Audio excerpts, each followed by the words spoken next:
Good evening, ladies and gentlemen. Welcome to this meeting of the Kennebunkport Select Board. Today is the 26th of February. I'm calling this meeting to order at 5 p.m. First order of business is an executive session per MRSA 1, Section 405-6E to consult with the town attorney regarding the legal rights and duties of the body. May I have a motion to enter executive session? So moved. Second. For first and second, any discussion? All in favor? We are in executive session.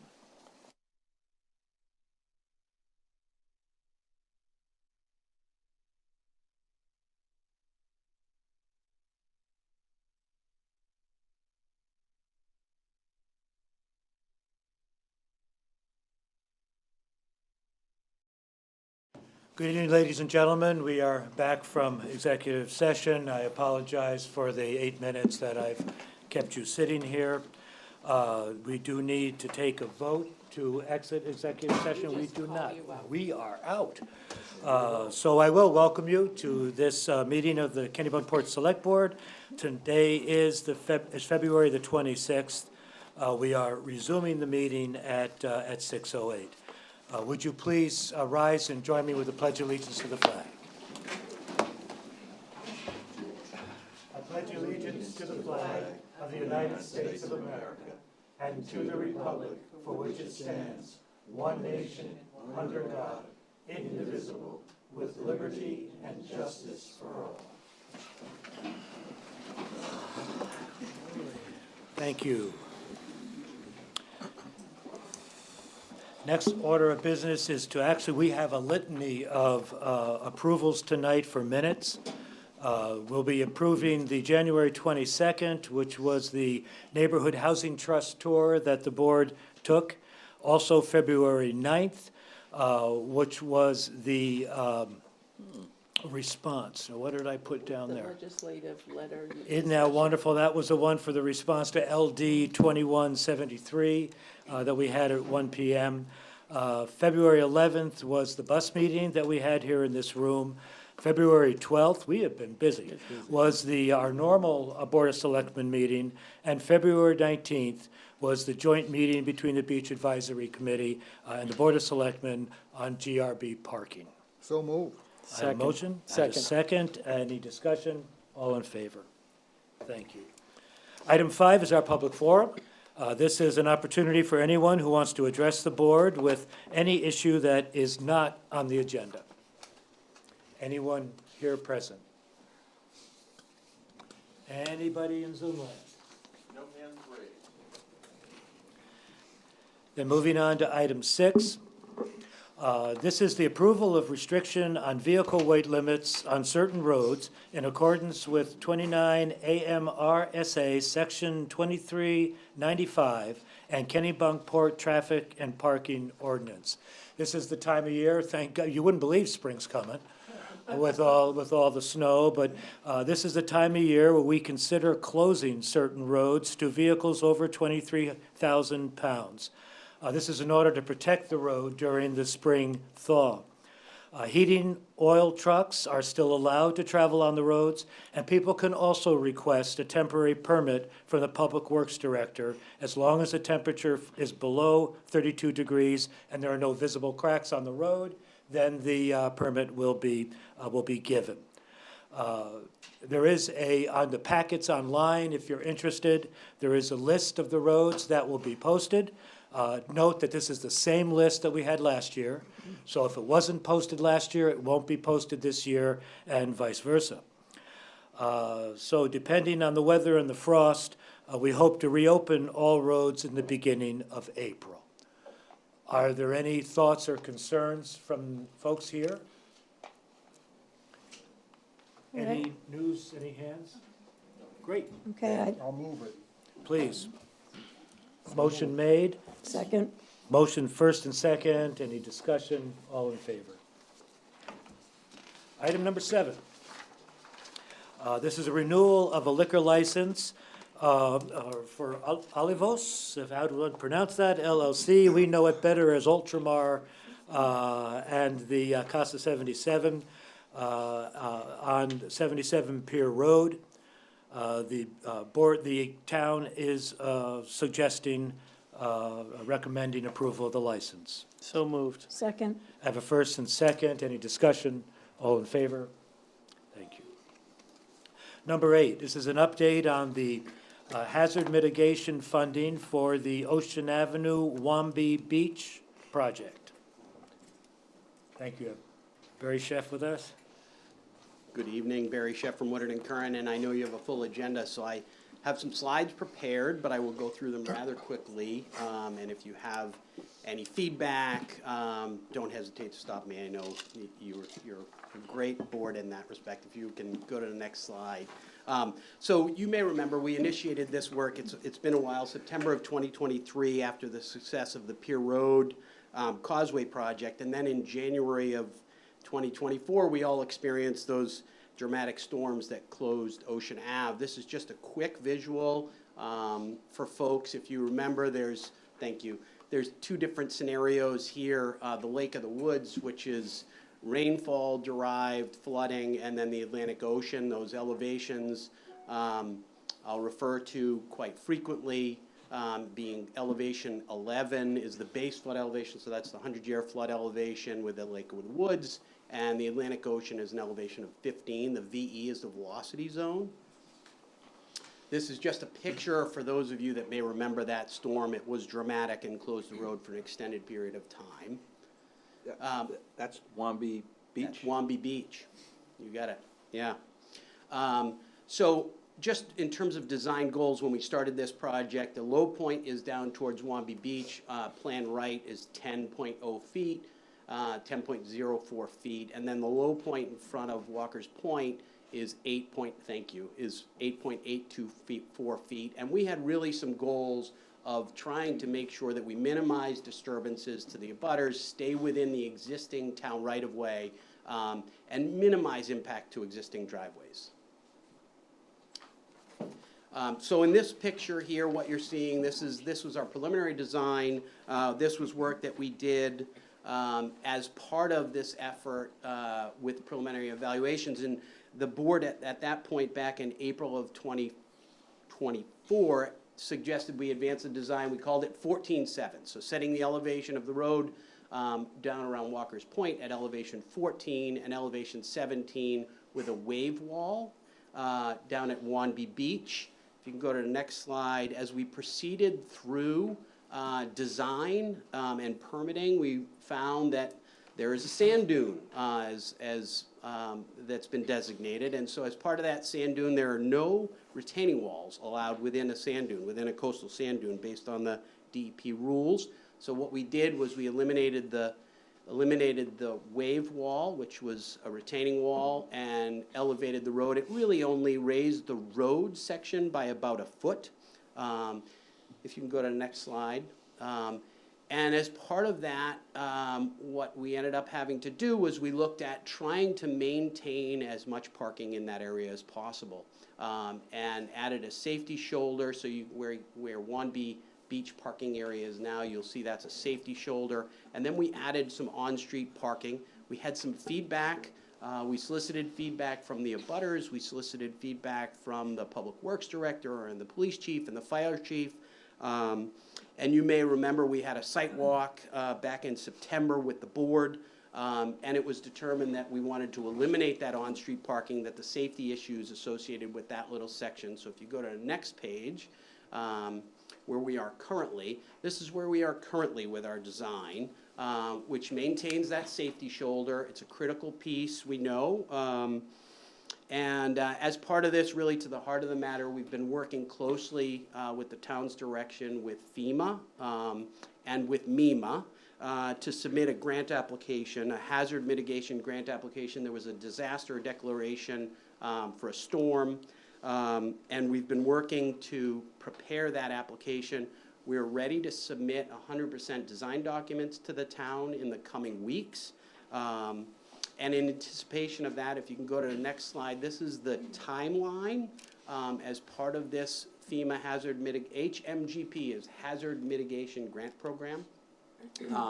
We're expecting a FEMA award So as far as the FEMA process, we've submitted an application to MEMA, and the town is the sub-applicant. We've submitted an application to MEMA. MEMA has submitted that to FEMA. We've gone through a process, an RFI process, where we've responded to questions that they've had. And now we are in the award process. We are waiting to hear. The FEMA award we expect will be August of 2026, potentially bidding in August. And then construction, this is a timeline that they asked us for, that they've requested from the town. Construction bidding, August of this assumes we move forward. This is not a foregone conclusion that you're moving forward, but under this scenario, August 2026 bidding, construction starting really June of 2027. It's really important, we know how densely the visitor and traffic is in that area, and so we're acknowledging that in when we would start construction. You see, mobilization is not really until September of 2027, so we're waiting for that summer tourist season and heavy visitor season to pass us. Then, because of the soil conditions, we have a settlement period, so there'll be a pause in activity, and then we'll come back in March of 2029 and through May of 2030, really spring cleanup there, which will get us through a FEMA grant closeout in August of 2030. And so this is just the strategic, so as part of the project, this, the way that FEMA approaches this project is, it is called a large project notification. So any project over $1 million that they propose to fund requires a large project notification. The total project cost is $2.88 million. The FEMA hazard mitigation grant is a 75-25 match, so the town's match would be 25%, approximately $721,000. At the top, you'll see the pre-award fieldwork and preliminary engineering and pre-award final engineering.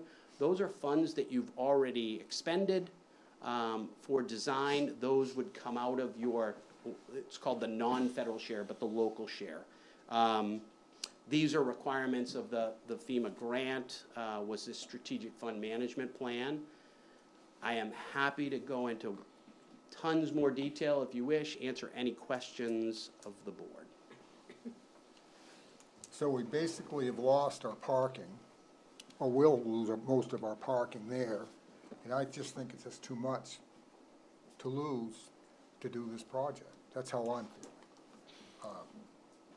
I know you tried your best to save all the parking and everything, but, and I still don't understand where the state's saying it's a sand dune.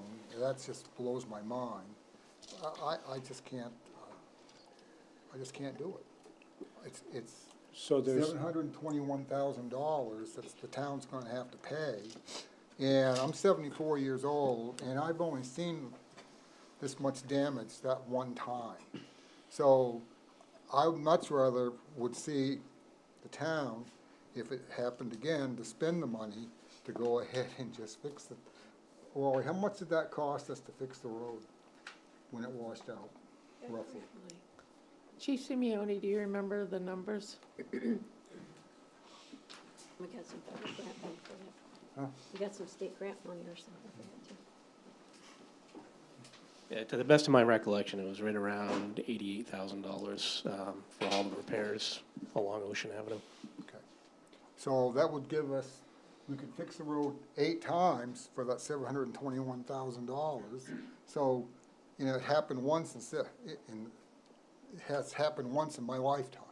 So I I just would think say that, just to be clear on the repairs, we still haven't repaired all of the issues with drainage. So remember, there was the damage in that open area before you get to the Bush's driveway, and it blew out the culverts, and we still need to do drainage work there. This is part of that work. And then there's the increasing the height of the road. So there's 2 pieces to it, Barry. Sorry. Thank you. so any other comments? I just, What exactly are we voting on tonight? nothing. Uh, Just to proceed what I would like to discuss is a vote tonight, and I'll explain that. I thought we'd just hear some comments and then make an but let's talk about it. We're at a stage right now with this proposal that it is been approved through the agencies and now needs to progress to Congress for a final approval and a final vote. The situation the town faces is, before we present this to Congress and say, please fund us, we would like to have a good sense that indeed it's something we're going to be moving forward with. And I think that just is responsible for us to do. So that's the reason to call for a vote this evening.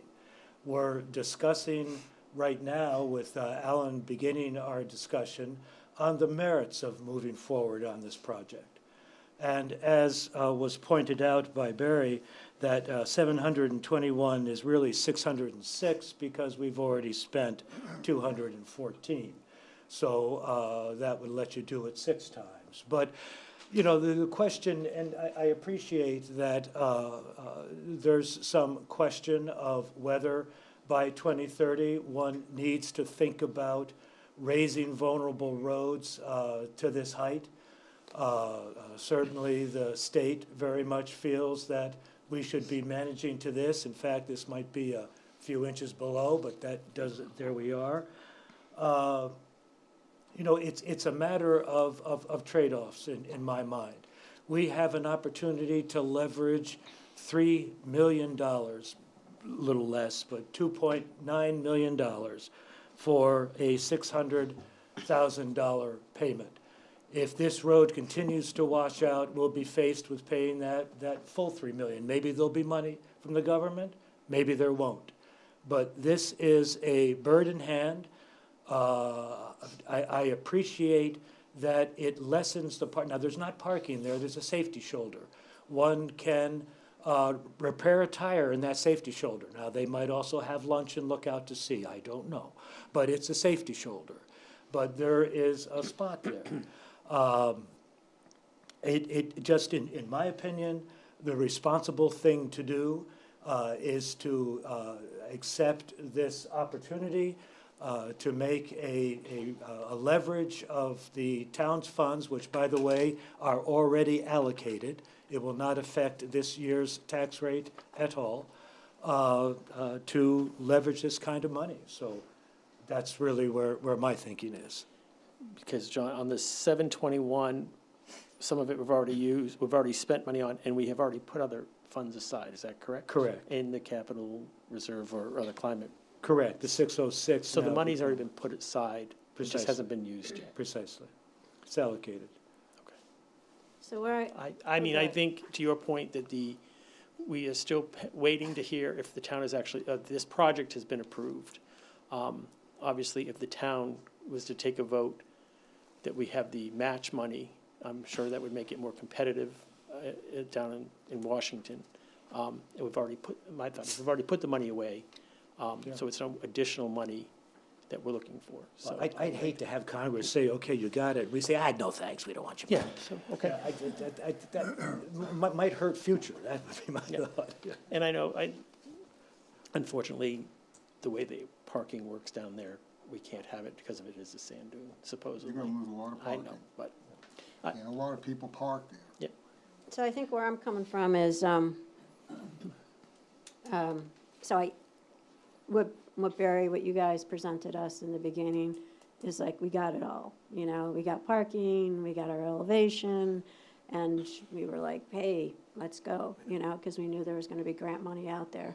And then as, unfortunately, as we got more information, as you stated, and we had the sand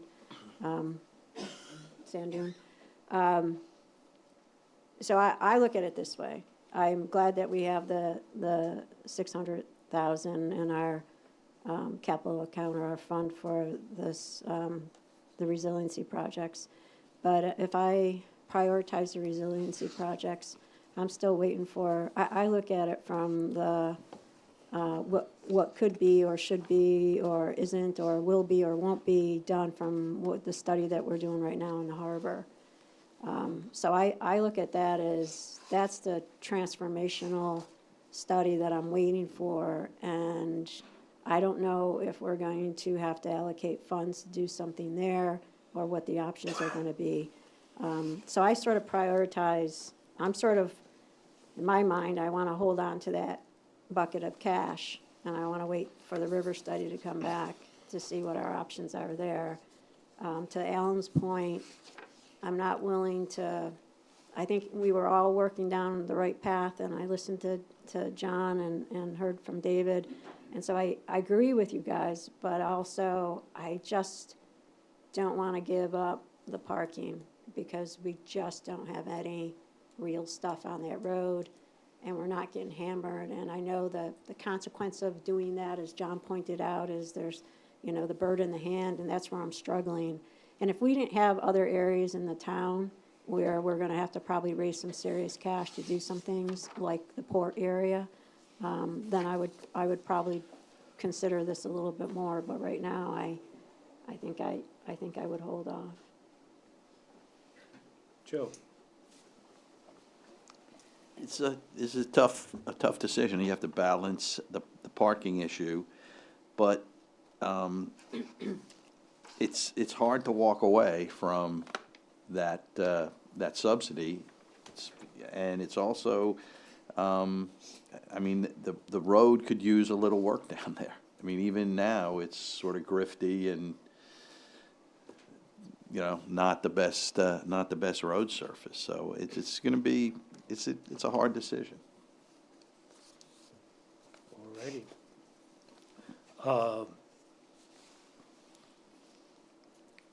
I wonder if is there anybody in the audience would have a comment or something before we take a vote? I would open it up for any thoughts. Any thoughts online? No hands raised. Then I would ask for a proposal, for a motion.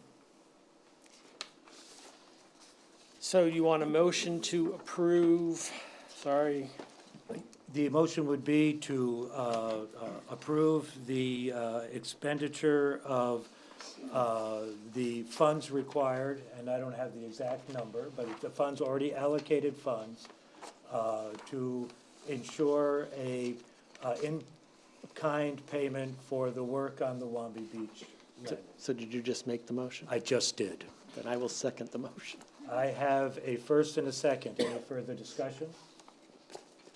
All in favor? All opposed? It's 3-2. Thank you very much. All righty. Item 9.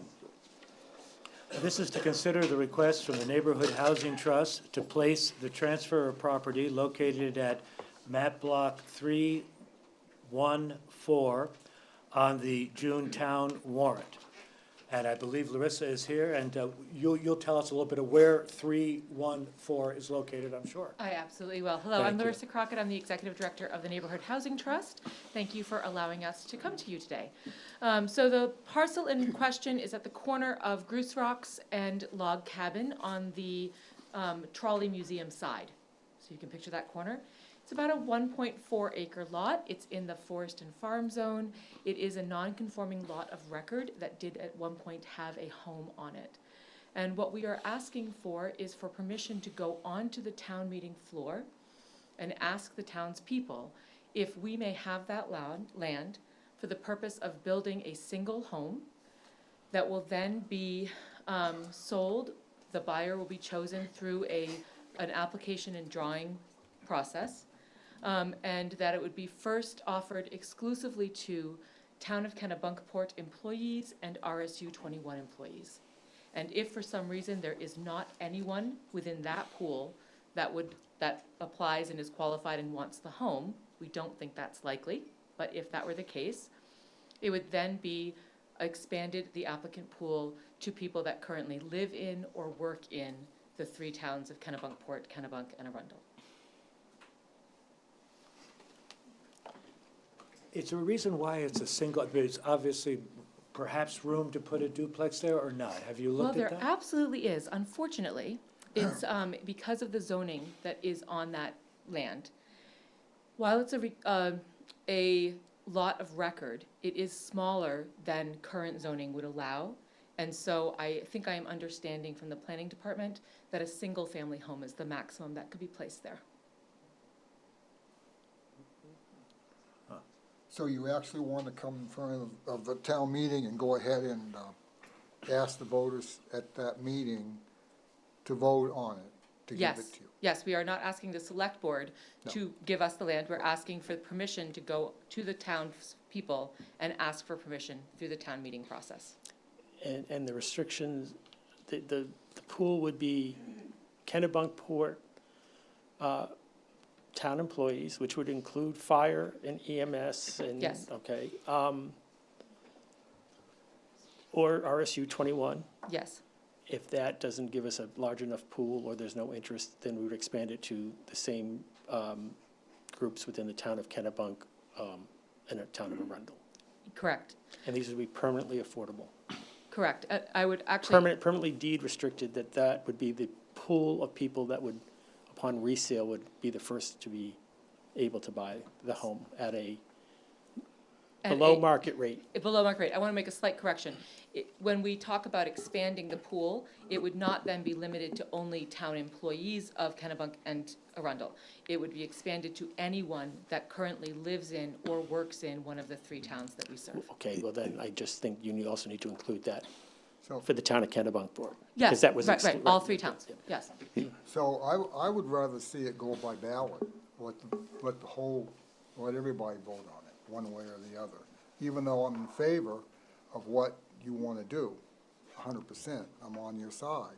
But I think that everybody should have a bite at the apple on how they want to give their land away.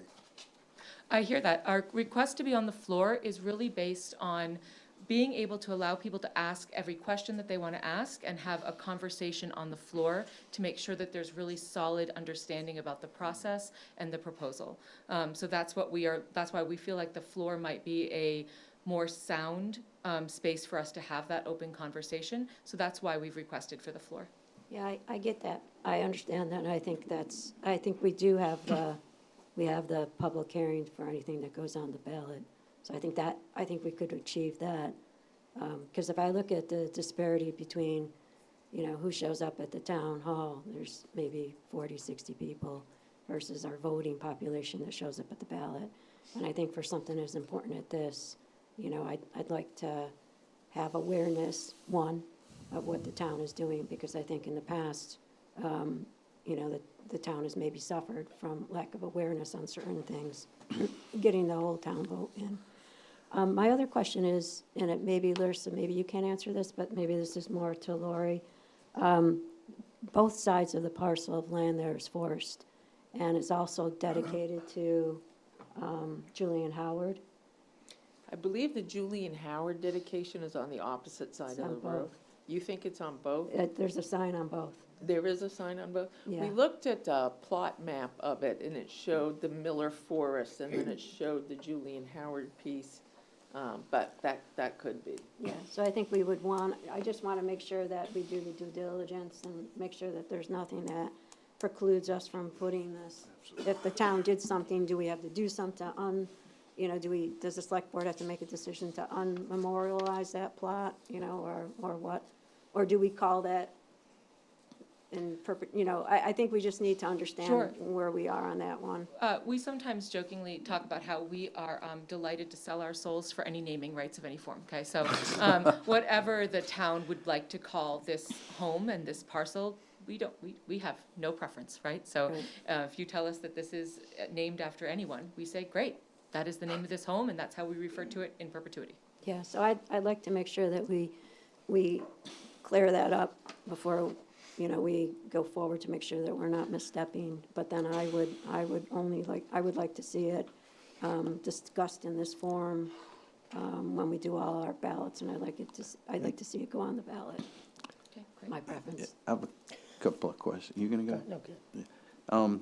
First, have you inquired about a variance around the zoning? Because there's everything is changing around affordable housing and, all of the statutes. So, is there possibility to go back, or that's already just been, My position is there's always a possibility to go back, okay? But I think that this parcel is not subject to LD 2003, which is the state law Right. that gives for greater density for affordable housing. There is no public water, there is no It's not in public the growth sewer, nor is it area. in a growth zone. So I think that we would like to make sure that we have a home that is available to the town's people in Kennebunkport, that is specific to our people that work for this town and serve this community, and that it is not of interest to us to in any way alienate our town as we're trying to do that. So if the town is open to us exploring the opportunity of putting a duplex on that property or 2 standalone homes, we would be delighted and thrilled. But we also don't feel like we want to be asking for something above and beyond what the other people in the community would be allowed to build. Yeah, it's sort of a weird shaped lot. it's elongated It's a little bit, right? elongated and then it zips down to a narrow. And Larissa, one of the questions that does come up oftentimes is the question of, do these homes pay property tax? And can you give any sense of maybe, the lot right now is assessed at 118 point something thousand dollars.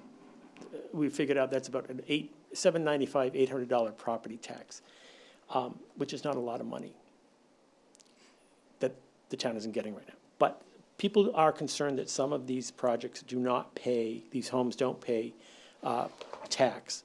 Can you explain to us what your position would be on how the tax would include the land as being part of the Sure, tax? Like delighted Beechwood to. Ave, those homes are paying building and land tax. So yeah, we have Yeah. we have 2 different forms that we work underneath, okay? One of them is what's called a community land trust, and that's what we did at Heritage Woods.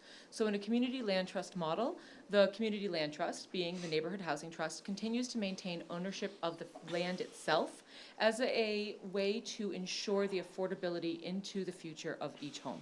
By owning the land, none of those homes can be sold without us at the table. So even if you have a bad actor seller and a bad actor buyer, they don't have the way to flip that home from the heavily subsidized affordable home into a market rate home, okay? So our preference is always to continue to own land underneath in order to have that really tight hold on affordability for the remaining life of that home.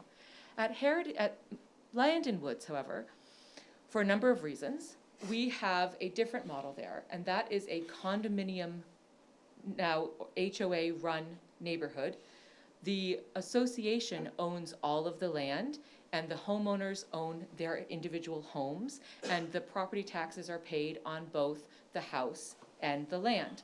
At Heritage Woods, property taxes are paid on the homes themselves, but because we as a nonprofit own the land, we do not pay property tax on those. For this parcel, there are 3 paths that we have, okay? One of them is a straight-up community land trust model like we did at Heritage Woods. The homeowner would pay property taxes on the home at its saleable value, because remember, this is going to have maximum caps on it, okay? So let's imagine that the home sells for, let's say the value is $400,000, that's what it cost us to build, and so that's what we sell it to someone else. And I'm just gonna round things up easily, okay? So that's $2,400 in tax revenue that would be coming in on that home as a home, okay? The second option is to do what we've done at Landon Woods, where the property owner will own the land and the home and pay taxes on both for a total of $3,200 a year. The third option we would have, and it would be our first foray into this space, would be to say, we would like to have the protective measure of owning that land, and we are happy to offer a payment in lieu of taxes, a pilot, to the town on that property, so that we have the protection that we would like to have forever and ever on the affordability of the home, and the town is receiving a payment in lieu of property taxes to help make their coffers match up. So those are the 3 paths. We are not interested in the same way that we are not interested in arguing with the planning department about what we can and cannot do on the parcel. We are not interested in arguing with the town. You tell us which path you would like us to take. We will say, thank you very much for the opportunity, and we'll move forward. I personally would like to see the buyer own the land and the home. I think it's a cleaner deal, and it's a lot easier. To me, I'd prefer that. I mean, I would much rather own the land also, if I were a buyer. Even though the land has been given, I think that affordability would be much easier for them to be able to go ahead and own the land and the house. And when they go to sell it, which they will someday, I think that's the way to go for them.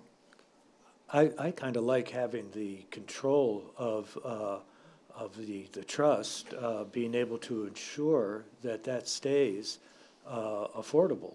I do like the thought of that third option, because I think it is important in a fairness way that folks are carrying their weight in terms of financial contribution back to the town. So with this in lieu of, what guarantee would the town have that, what happens if you stop, of course, if you guys stop existing, then if you were holding it even in the first one, things go a little sideways, right? So If we stop existing, another nonprofit that's in the housing world, we dissolve and they take over our assets. So that's what would happen if we stop existing.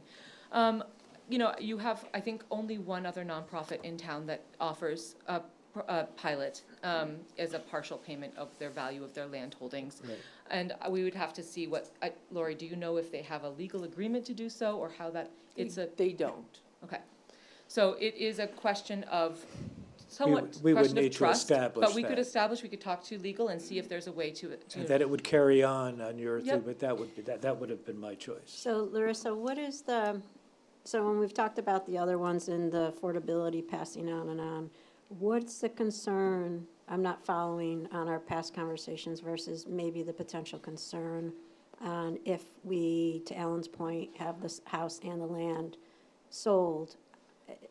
The concern is if you have two bad actors, okay? So the concern is that if we build this house and sell it, we expect its assessed value, its appraised value in the open market would be probably in the 7s to 9s, okay? Just based on it being a single-family home in Kennebunkport on 1.4 acres of land. Well, if we sell it at $400,000, there's a lot of incentive to find a way to circumvent the deed restrictions that we will place on it. Okay, there will be clear deed restrictions, covenants on that deed that make it clear that the house may not be sold above a certain amount and to a certain population. But we do have examples across the country of two bad actors working together to find a way to get around that. The most secure way to ensure that 150 years from now, because we build high-quality homes, that home is still serving the population that it was built to serve, is for the land to be owned by a separate entity. And Mr. Daggett, I certainly respect that in the general market, absolutely, you are better off as an owner and then a future seller to own the land. Because of the model and the affordability covenants, the owner of that home is not at a disadvantage in trying to sell the home later. There will be interest in a home that is being sold at half the price of the other homes in the area. But if you have stipulations in place, I would think that would be enough. I wouldn't. We hope so too, and we know that it's not as secure, okay? So it's a question of, So what you're telling us is there's already examples There's across the examples, you're US saying. where they're finding their ways around the deed they're not restrictions. common, I don't want to cause alarm, Right, okay? but it's happening, we- there's precedent Exactly. starting. And what we don't want to have happen is the generosity of the townspeople being lost to one household profiting possibly $400,000. And it's also not, I'm just sorry, it's also, just so people know, it's not uncommon when you're doing this type of housing to have different types of scenarios set up. Some communities actually retain the land themselves and they do ground leases for 99 years. So there's no property tax coming in, but the town is controlling the land. You might get a nonprofit who owns the land and ground leases to the resident. So that would be interesting if the town, that would be an interesting thing, because then that gets rid of the risk of, so you got me when you said, well, if something unfortunate happened and you guys dissolve, then another player comes in and you're like, ugh. But it's no revenue, though. No, but my point is, to David's point, there's examples where the town retained the land. Right. But then there's no revenue to the town, and there's a fairness issue to other folks. On the land. On On the There is land, house. on the land, oh, yeah, on the land. But we're not getting, I mean, that was or is the trust thinking that they're gonna give us money for the land? That's Well, I the was saying pilot, that if we yeah. did the third option of the pilot, then we would have the security of ownership, and the town would have the tax payment associated with the value of the land. So the trust will pay us, Exactly. It's a Exactly. pilot, yeah. okay, for as long as, yeah. Well, they exist. Can I ask a question, because now that Yeah, you this is- started down this the is the legal time, path? absolutely. Yeah, so now that you started down the legal path, Really remember that I'm not an attorney. I know. Okay. I'm sure we have some in the crowd, though. Feels confident, yes. And on the board, but, so, I don't mean to ask this question because I don't know how to say this without, but anyways, I'm just gonna say it. Yeah. Nothing's meant by any population or anything. Foreclosures happen. Very rarely. So what Go ahead. happens on that case? I did ask somebody before Okay. that, so, they're gonna look into that for us. Okay. That an affordable deed restriction does not necessarily get wiped out by a foreclosure by a private mortgage holder. I actually just had this conversation Yeah. with Maine Housing today about the houses at Land and Woods. And so what we have done is we've actually written in, Maine Housing is writing into the language that we are using with the subsidy for those homes, that we have right of first refusal upon foreclosure as a trust. Okay, so that if the homeowner, for whatever reason, is going to foreclose, the trust has the opportunity to be the person that comes in, buys off the rest of that mortgage, and keeps that home within, and gets to go through the process again. Okay, so then, obviously, you would write it in a way that gives the trust ample time, blah, blah, blah. Yes. Right. And then my next point is, could we offer, what's the thoughts about, you said, we would offer, the first one would go to Kennebunkport, town employees, RSU 21. Would there be, in that first tier, town residents of Kennebunkport? That wasn't the intention. The intention was to, I mean, we can frame this however people want to, okay? Another, and I'm not pushing for the floor, please don't hear me being pushy, but another reason to go to the floor is that the warrant article can be, as amended as it goes. But anyway, we can shape this however people want. Our proposal was to have, imagining 2 rounds. We don't expect to go past the first round, but 2 rounds. The first one being Town of Kennebunkport employees and RSU 21 employees only. And the second round being for people that currently live in or work in Kennebunkport, Kennebunk, or Arundel. If what the town of Kennebunkport wants to do, because the land is its asset, is to say, actually, we would like your first round to also include anyone who currently works in the town of Kennebunkport. Okay. If you say to us, we'd like your second round to only be people that currently live in or work in Kennebunkport. Okay, right? We get to do this however each community that we serve wants to do this. I think based on our most recent process, we are not going to have to go to a second round. So really, there should be a conversation about what you want to have happen in that first round, because if there's one home, I feel incredibly confident we will not need a second round. Just so people in the audience know, the 6 units that are on Beechwood Avenue that are now been, potential homeowners have been selected. Those 6 units, we had about 12 qualified applicants for those 6. So there are 6 potential homeowners who unfortunately are not going to become homeowners. In that, without going into too much, we had some RSU 21 employees who are potentially new homeowners. We have a nurse in town who is a potentially new homeowner. We have an employee of one of the businesses here in town. Who is 2 gonna be employees. 2 employees from one of the local businesses here in town that are going to be homeowners. So we have a couple kids families We've got with 4 kids. children, 2 So, dogs, 2 cats, an exotic bird. But there are, I just want to let you know that there is demand in people in the town, so this is a potential way, and the other thing I thought was, that people found fascinating was how much you can actually make and still qualify for these. Right now, the ones on Beechwood, you could make up for a round number up to $111,000. and still be technically qualified to potentially own one of those homes. This home would be sold at a little bit higher price. That gives us a little bit more room to increase the area median income higher than it is, because it would be it wouldn't be sourced or subsidized by a state of Maine or the federal government. So that also gives us more control as to who the audience is. Yeah, and I as to want to who can speak get to that, if I can, just for a minute, about like what when we're talking about the dollars, I think that people, when I go to and I talk to other groups and I bring my little slide deck and it's got like, this is the median home price and this is how much you need to earn in order to afford that median. So as I wrote in your note, when I wrote your note, there were 3 homes on the market for below 800,000. The least expensive was 615, and then they went up from there, okay? One was, I think, 695 and one was 795 or something like that.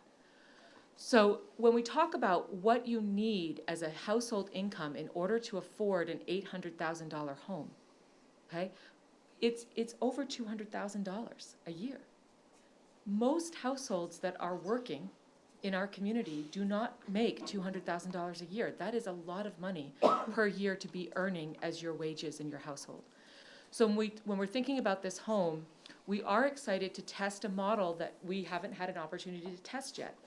We are both a 501c3 and we are a 501c4.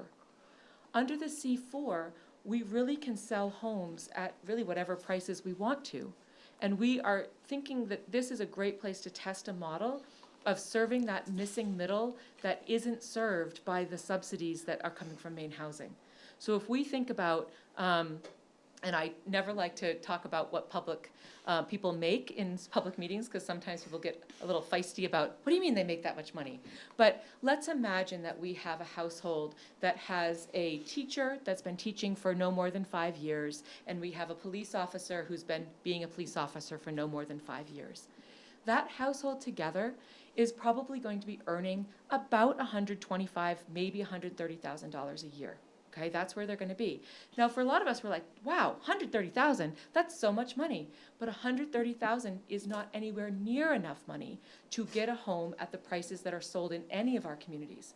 $130,000, and if there's a mortgage person here that wants to correct me, please do. But you're looking at maybe qualifying for about a $400,000 home. We feel like the people that are in those jobs that are earning those levels of money, they're being left out of the market because they make too much money to access like the homes that we built at Beechwood, but they make far too little money to access the homes that the market can afford to buy, to build and sell. So we're looking forward to having this opportunity to build a home. We think we are going to be able to build it and sell it for somewhere between $350,000 and $400,000 is our expectation. And that is a really achievable mortgage for a household that is having, 2 people that are working in our community, or one person maybe that's been in a position that's been teaching for 15 years, or somebody who's been a police officer for 20 years. They're going to be able to afford this home. Thank you.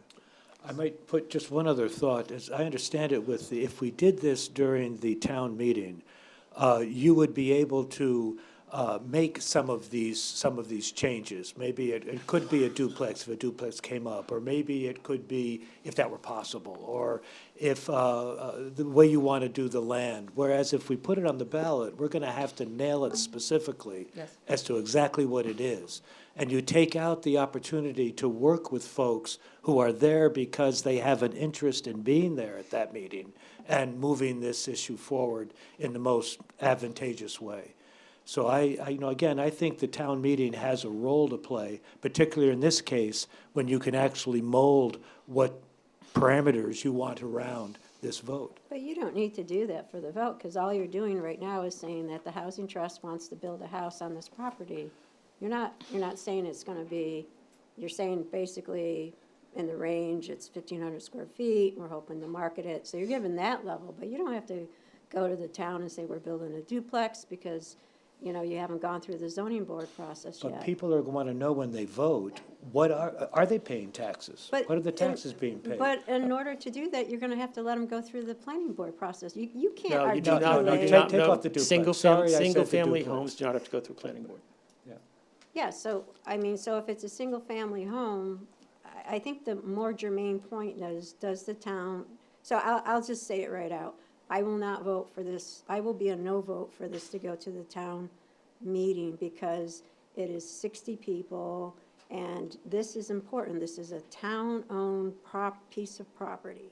I feel that we have things that go on the ballot. The ballot is, do you want to sell this property to the housing trust?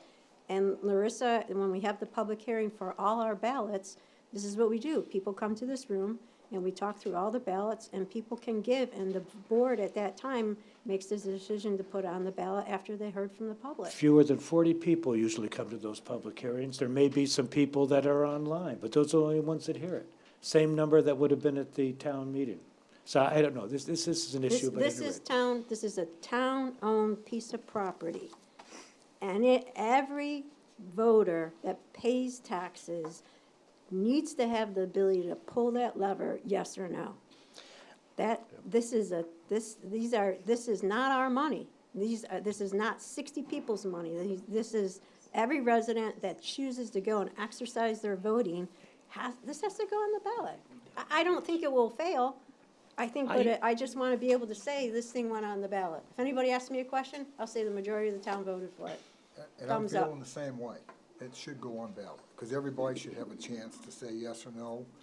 I'm quite sure it's gonna pass, but if we put it to the town meeting, we're always gonna hear a bunch of Yep. feedback. Yep. And that's happened to us 2 or 3 times. And if we give it to the voters by ballot, it's a done deal, one way or the other. And I would hope that the town would vote for it, but I think it needs to go to the I ballot. hope people properly educate themselves before they vote. That's always a hope. Yeah, and I mean, that's the only, sometimes a social media campaign can go the wrong direction I've and seen can that lead things happen. in the wrong way. I've seen And that my happen. concern would be that potentially that this could go the wrong way because it's the word affordable housing, or potentially it will get as affordable housing, and there are just people who will say, not in my backyard. And I think that it would have to be, if it's going to go to the ballot, it needs to be a well-orchestrated, positive campaign with everyone on the board saying that this is how they should vote. And, but my concern is that we don't have a town newspaper anymore. Right. And that certain things can go south. No letters to the editor? Unexpectedly or unintentionally, but they go south. Can I- And No, I don't want to maybe- turn Or some. intentionally. Or intentionally, and I don't want someone to miss out an opportunity to become a town resident, because they're in an affordable unit, but they're actually making maybe $180,000, because apparently those aren't people that we want in the town. That would be my only I concern. have a question. What did we do last time for the last Yeah, what did we do project? last- What did we do last time? It Because I haven't heard any blowback It about, was- I've heard most it was- people think It was a different bucket because it was tax acquired land. And by the ordinance or law or whatever, the select board had the ability to do whatever with the tax acquired land. And so then after the Supreme Court ruling came into place, that stopped the no more. tax. No I mean, more. we can't do that. Can't do But that anymore. conceptually, the select board voted Yes, to donate the land. yes. Correct. That's correct. And there was, to the discussion here at the board level, there was, there's blowback from that, right? And so I hear David's and John's concern, but then the funny side of my brain says, well then, hell, why do we put anything on the ballot if people don't educate? But I understand the part about the negative thing, but this is workforce housing, and on the flip side of it, Larissa has come to us about donations and getting the word out. And to me, putting something like this on the ballot and being able to articulate what it is and to promote it to that level and to get the correct understanding and messaging out there, I think in the end will be a win-win. I understand the potential for the negative campaign, but you know what? That could happen at a 60-person vote at the town hall. So you may actually do a disservice because the coin could flip the other way and it doesn't take a lot of people at that town hall to vote something like But at this least you down. have an opportunity to respond to it when it's there. We are a town meeting form of government, and the ballot is one form of a town meeting, as is the organized town meeting. But there we are. So do we need to, choose one way or the other in how Well, we place this? Or I'd is this- like to have the Julian Howard, We gotta have the Julian Howard thing answered first, right? We gotta have that clear to make sure that Hey, this is, John. there's nothing else that has to happen, because it's, we just So have to understand we that. have So, time. so the answer is you do not have to make a decision tonight. Tonight, perfect. So we have the Julian Howard thing that we should look Your into. Yeah. personal one. Do we want to Yeah. take, Robin? Yes, of course.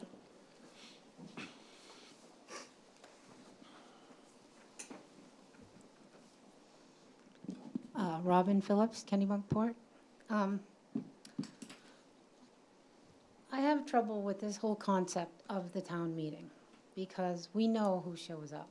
Even when it was changed that first year, I think 90 showed up, but the other thing I want to point out is not everybody can get to the town. I know some poor people that could use help with their taxes. They're handicapped. They can't come to a town meeting. We're doing nothing for them. And this is an organization where it's your salary, and I would think it's your duty to raise the money. I mean, 118,000. And I would like to see a little leveling of the playing field. There are some poor people. You guys just considered a quick claim or a lien on someone that's been here forever, works hard, is older. I know a handicapped person. There's no way they could get to the town meeting. It's just, this would incite the same feelings that the special town meeting for the village parcel incited. That's an albatross, period.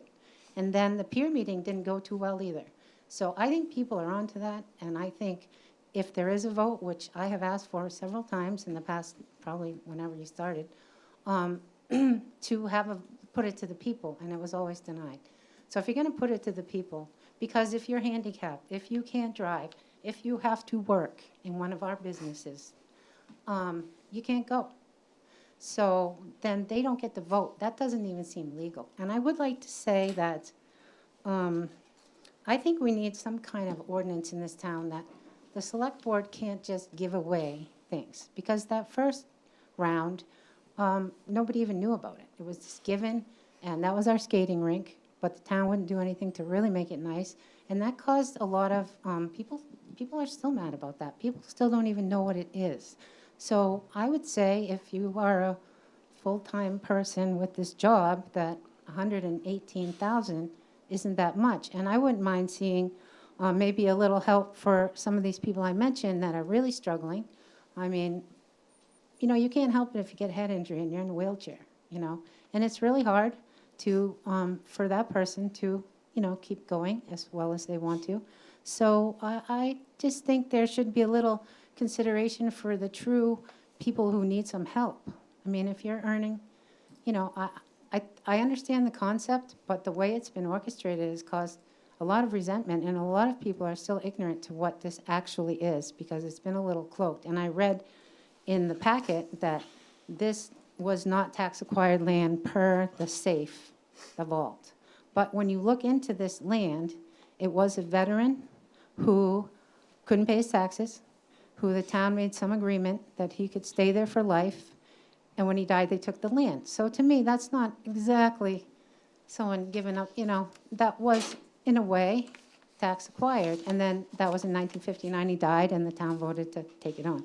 So it wasn't like, oh, this was not tax acquired. It still was someone with unfortunate circumstances, which we have more of that in this town than I feel like anybody's acknowledging.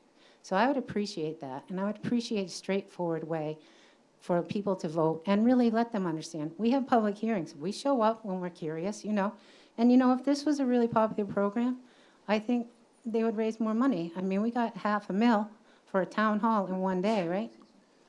From one individual. From one individual. So where's that guy or girl or whoever? So what I'm saying is effectiveness is a measure of truth. And so if people were really interested in forking over money for this, then, for people that really make, I think enough money on their own, maybe not to live in Kennebunkport, but not everyone can live here. So a lot of people here scrape and save their land for their offspring, and they do it that way. That's the main way, and I'm not saying that's for everyone, but we're not looking at some people suffering in this town. Thank you. Thank you. Anyone else wish Anyone? to? So I think what I, Hand raised on Zoom, all righty, 2 hands now.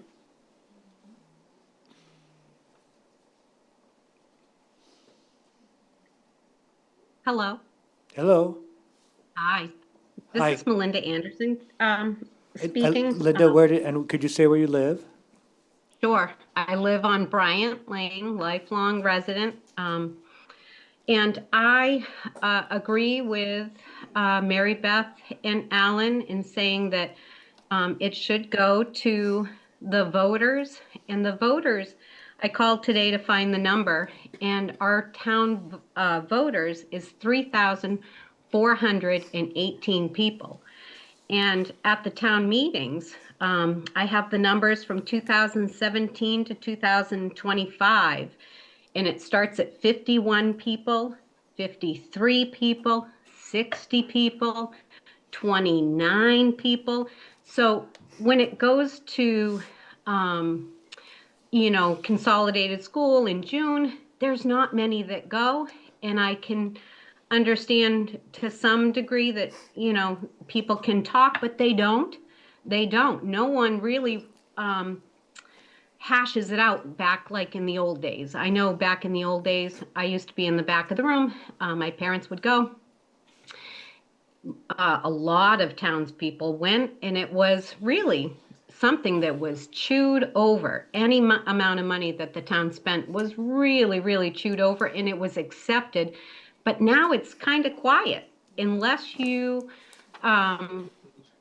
do it this way by going to, a public vote where it's a ballot. That way, to Robin's point, everyone gets a chance. If you work a Saturday in June and you can't go, you don't have a vote. No matter how you say it, you don't have a vote. But at the public hearing to be put on a ballot, everyone can hear in the public hearing the yes and no and the who pays taxes, how it's done, just like I think that's Miss Crockett that just spoke. She would be able to speak again. Did I get that right? Yes.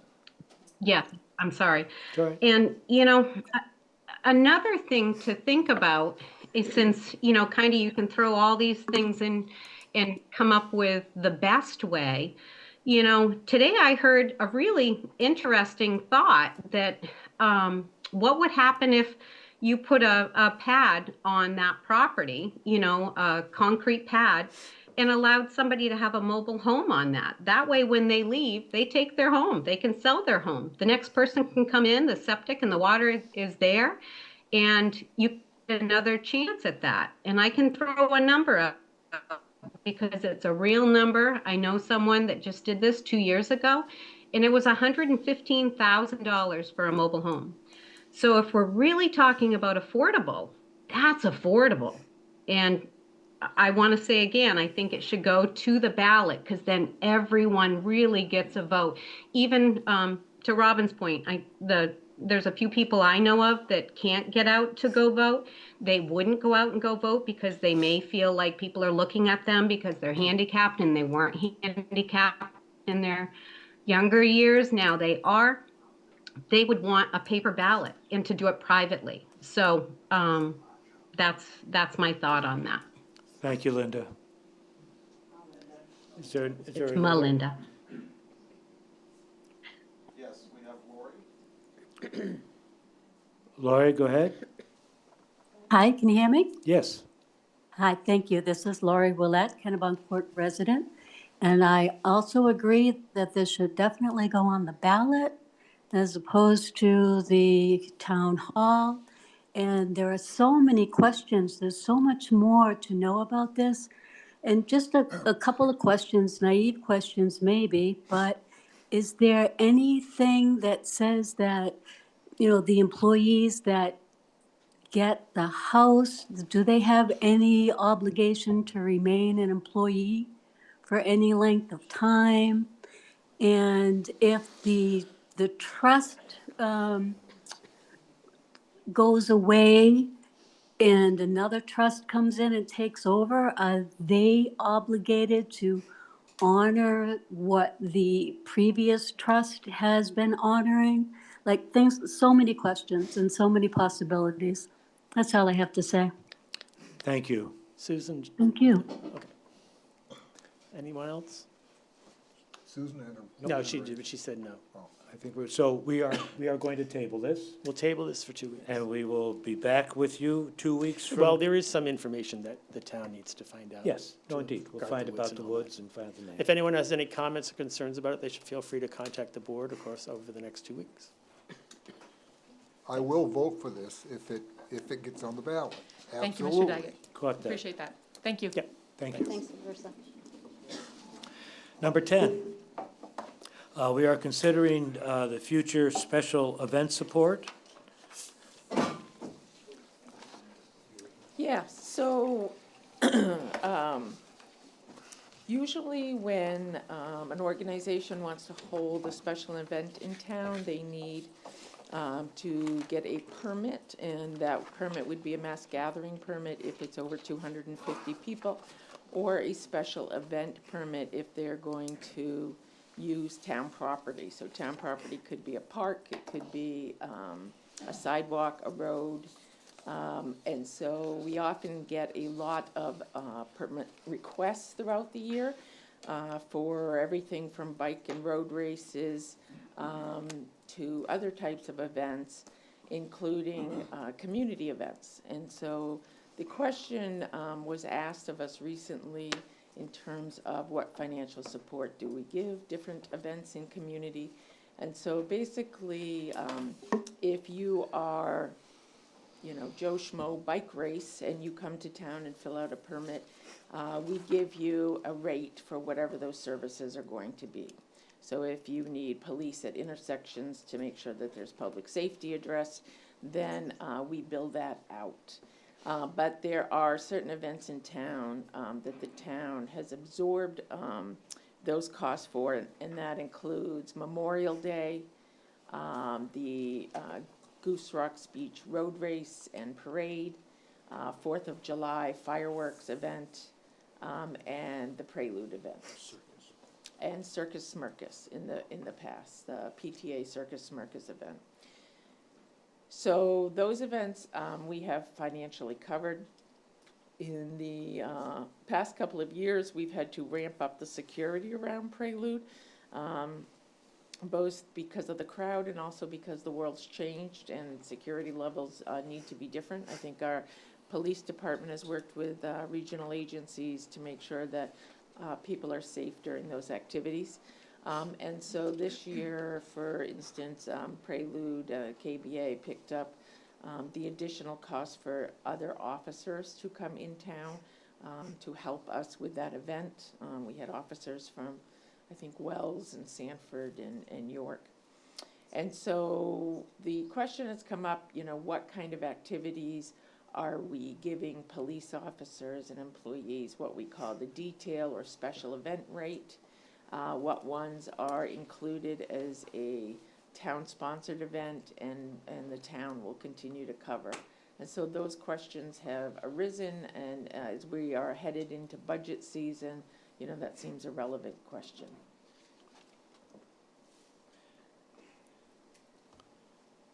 There's a considerable difference in the cost, whether we consider this a community event or a nonprofit event, which is overtime plus benefits, versus a detailed event.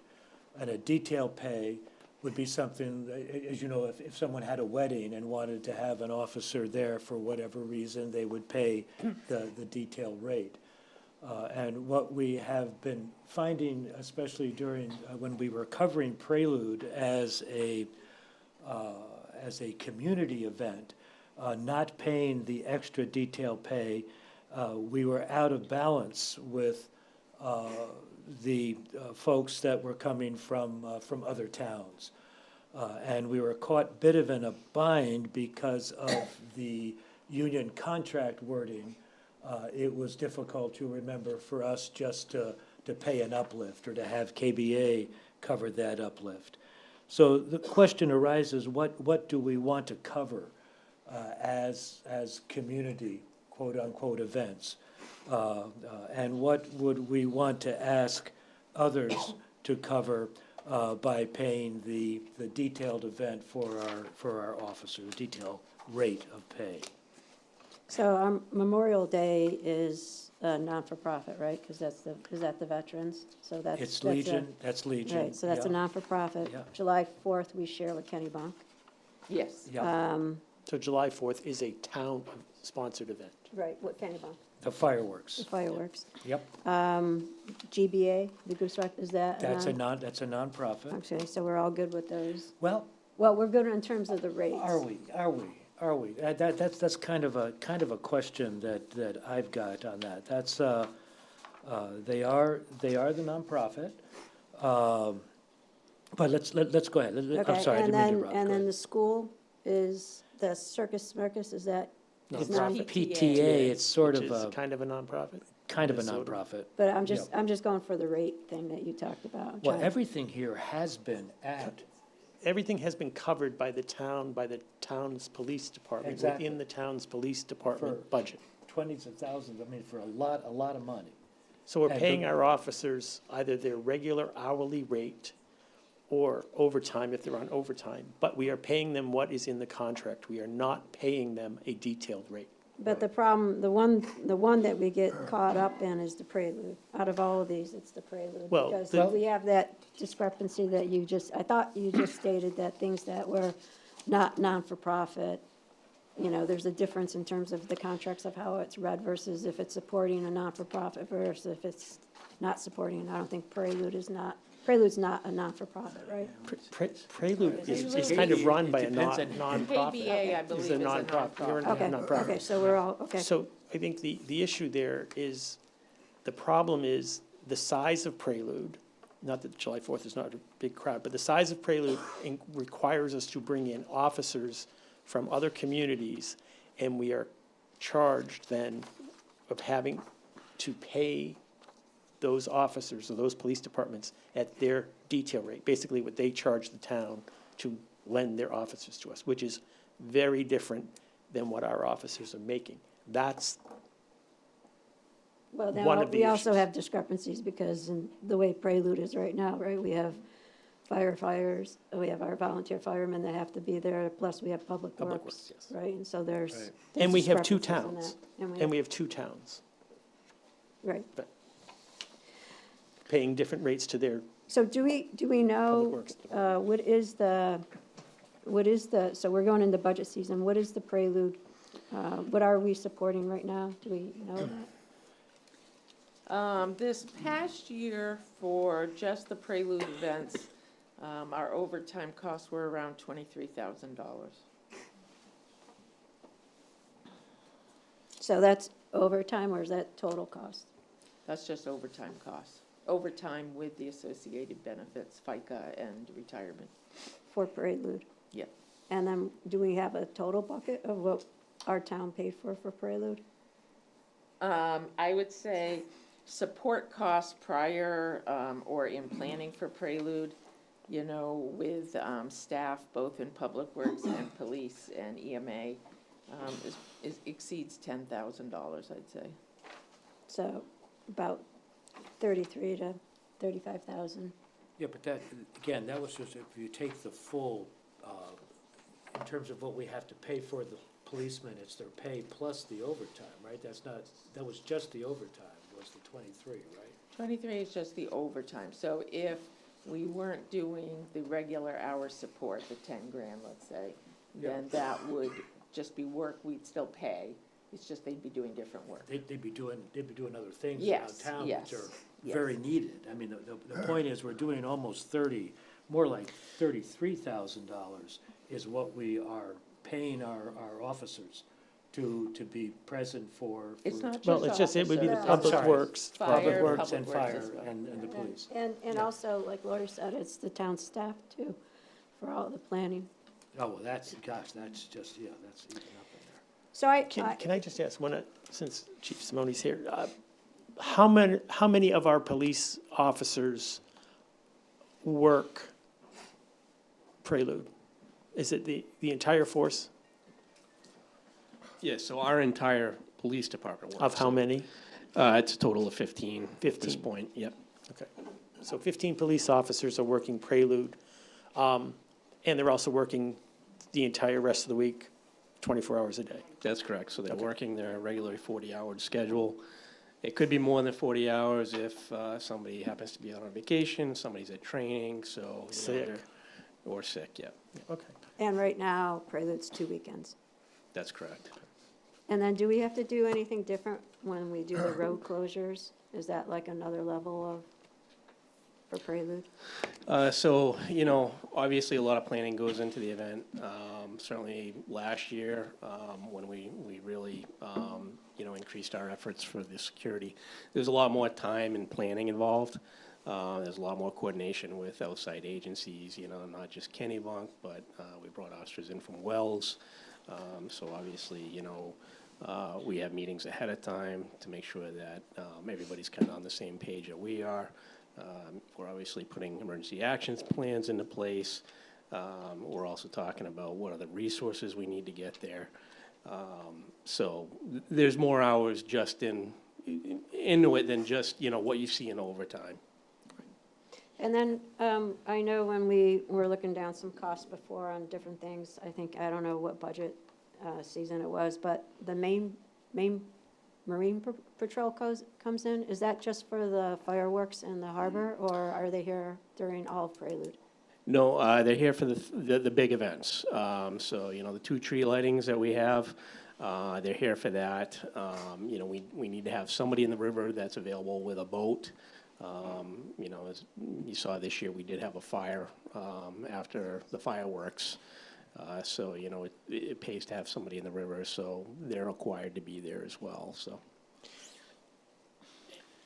And that's in our 33, or is Maine? No. Marine Patrol so far has not charged us for that. Okay. It doesn't mean it's a considerable amount. And It's- I'm Just to be clear, Emergency Management Agency has not charged us the item. That's York so- counties. Yes. But they kind of give it to us. But, I mean, Chief, given what goes on in the world today, and given the size of this event, and security procedures that probably we didn't even do 5 years ago, things on Bourbon Street, other Christmas fairs where people are mowing down people in streets, we have to up our security procedures. We have command posts that I don't think a lot of people also realize are going on. I'm just That's correct. saying that there's a lot of things that probably we didn't, unfortunately, we now have to undertake that we didn't have to do 5 years ago, that are costs borne by the town or staff time that people aren't aware of, and I just wanted that to be out there too. Yes. Does this also put, because there's 2 ways to look at overtime, I mean, you know, tax-free overtime, either it's like, yay, I got some tax-free overtime, or, wow, I don't really want to work overtime because I'm working 7 days a week. I mean, what do you think that, you know, does this impact the sort of resiliency and morale of the police and the fire department and the road crew that have to work overtime, plus do their regular duties, plus it's the holidays, plus you might have bad weather? I mean, it seems like could be stretching the resources pretty thin with these extra duties. It does. So, you know, as you're aware, we're facing the same staffing issues that everybody else is facing. So, because of those staffing issues, there tends to be more overtime because we're just trying to fill the road shifts that we have available. So if you couple that now with coming into the holidays where, you know, employees do want to spend time with their families, you know, that kind of adds to the strain. You know, we are a small town. It's not just the personnel that are resources, but also there's a lot of equipment, too, that are resources. One example that comes to mind would be the fire trucks, you know, the public works trucks. This year, you know, certainly we saw that, you know, we've been spoiled with weather now for years. We haven't had snow that early on. This year, we happen to have snow. Didn't happen to be on any of the big event days, but, you know, had Public Works needed to be out plowing, I would not have those resources to use, so I'd have to be looking to something else. So, you know, and certainly we wouldn't like to tie up fire department resources because they need to be available to respond as well. And obviously, we can't have fire trucks with water in them sitting outside in extremely cold weather. So there's a lot of aspects, you know, that we've got to consider with this. So. You know, there are 2 pieces that I see this. When I look at the Prelude, The other four, I can argue that those are things that the town would want to support. And not that we don't want to support Prelude, but I see Prelude as two issues. One is the intensity of work, the amount of work on our public staff, particularly during the holidays. And the other is the cost, significant cost. It would make sense to me to, because I see that as mainly benefiting our commercial business, and that's, I think no one would really argue with that. So in my mind, I would like to see us lessen the call on our staff, and by that I would mean move two of these four events. There's two tree lightings, there's a hat parade, there's a pooch parade. Move two of those, have Kennebunk share that with us. Move those to Kennebunk. And then on the dollars and cents side, I would like to see, because this is one thing, Chief, it was discrepancy in pay that really bothered me, that we, at one point, were not able to provide our staff with the same dollars per hour that were netted by Kennebunk's staff. And we've moved to try to correct that, but I don't want to see that happen again. And I would hope that the Prelude folks, KBA, would be willing to pick up the detail pay for those hours that they do charge or burden our staff with. So I'd like to see to reduce the number of hours that our staff are called upon and have those paid by the businesses that benefit from the Prelude activity. Are you So- talking about both tree lightings? Well, no, this is a question on where you would do it. My opinion, I think the tree lightings, I'd love to see one tree lighting. I have a little hard time seeing how that would work, given the amount of people that come to that first tree lighting, but maybe the two hat parade, maybe the parades go to Kennebunk. We can use Route 1 and we keep the two tree, or something. This is something to discuss. But that's something I'd like us to think about as we move into the next meeting, is what might we do to ensure that our staff are paid the detailed rate, are paid equally to their peers, and then see if we can offload some of the intensity in Dock Square for Prelude. Yeah, I think, Go ahead. sorry, Dave. So I think, this is sort of like, I guess this is our pre-discussion before we go into the budget in March. So this is a good discussion. So I think I resonate with what you said. I think the first point is we need to, this has gotten too big for the resources within our town. So to your point, John, I believe I'm in the boat with you that we need to limit the pressure on our very small workforce. So that to me means dialing it back.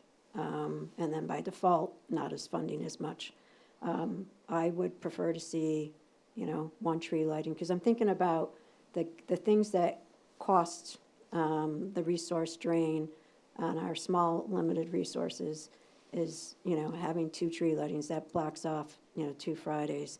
I think we closed the street because of COVID. I don't think we need to close streets anymore. I think closing streets is the wrong thing because it also, blocking off the street, I think it puts more burdens on our town support people again. And then you have to have those emergency plans, right, because you're blocking off streets. So I'm there, and I think I'd leave it up to KBA to see how they wanted to split or what they have the capability to do with Kennebunk. I think that's their decision. But I think our decision is we need to dial this back. I go back to the genesis of Prelude. I don't think we can put the genie back in the bottle. But Prelude, I remember the first time I came up because we had worked with a local artist here, and we were at his shop, and he's like, oh, man, you got to come back from Prelude. We open up our gallery. There's wine and cheese. You'll see your neighbors, and all that was true. And the very last tree lighting I went to in town, which I haven't been to in a few years now, I was surrounded by no one I knew. Unfortunately, they were heavily intoxicated.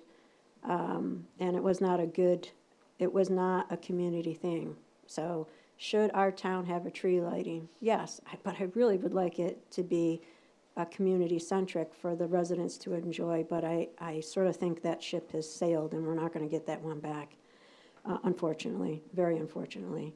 And the premise of Prelude in the beginning was for the businesses, as I was told, to give back to the residents.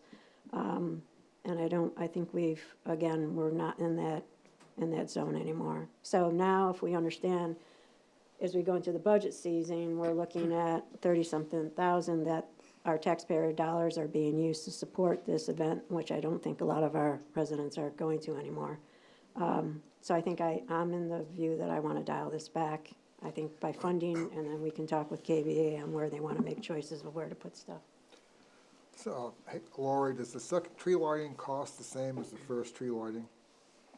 Or is it less? The second costs a little more because it's longer with the fireworks and the street closure.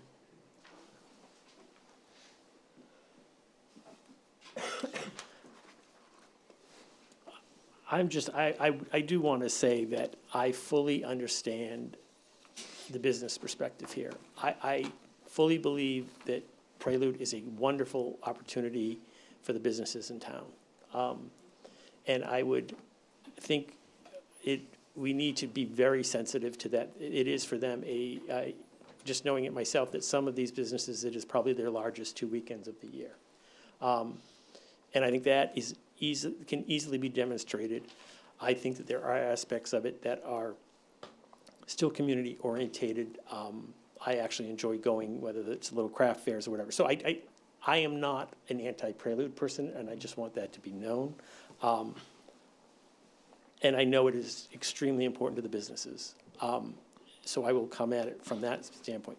I do think there are conversations that could be had in terms of some of the growth of it. There may be things that could be dialed back or moved out of Dock Square. The people do need to be sensitive to the fact that the town of Kennebunkport, the taxpayers and the residents of Kennebunkport do pay for some of this. And the question is, are they able to fully enjoy it? I think I do agree. I think if you talk to a lot of people, most people do not understand. I think there are things that could come back. I don't know. Have we always had 2 tree lightings? I don't. We have not. So I don't know any other community. I don't think Rockefeller Center has 2 tree lightings. I know that no other cities do not have 2 tree lightings. I understand why people want to have 2 tree lightings, but there are ways of dialing this back, getting back to the roots a little bit, and still have as good an experience and save the town some money, with the understanding that we are trying to make sure the businesses are making as much money as they can. I would just want to have that. To me, I want to have that. I just want to make that I understand. So I am a little cautious about making quick decisions right away. You have to understand one thing about Kennebunkport. Yes. Mike. And the business community makes their money about 6 or 7 months out of the year, and they have to pay bills for 12 months, and they have to be able to make money. If they don't make money, they're not gonna be in business. It's as simple as that. No, and I would. I'm not saying that we could save some money. I'm all about saving money and everything else, but you also have to realize that the business community supports the town of Kennebunkport, and we support it. And I don't want them to think that we're not gonna support them. No, and I want that, I want that to be, I know for a fact that a lot of these businesses, those are your 2 biggest weekends. I would have just asked that there be some understanding that from the town's perspective, the town is also, if we were running as a business, are having to put out money that we're not being able to sell products for, that we can't, so. But I think that I like, you get the flyer and you look at what, I think my point is I'm not anti-Prelude, I'm definitely not anti-business, but I'm anti-taxpayer dollars, where I'm not seeing the benefit anymore for the taxpayers. That to me, I can't equate that, I can't cross that bridge. But, we're caught here, so what do we do?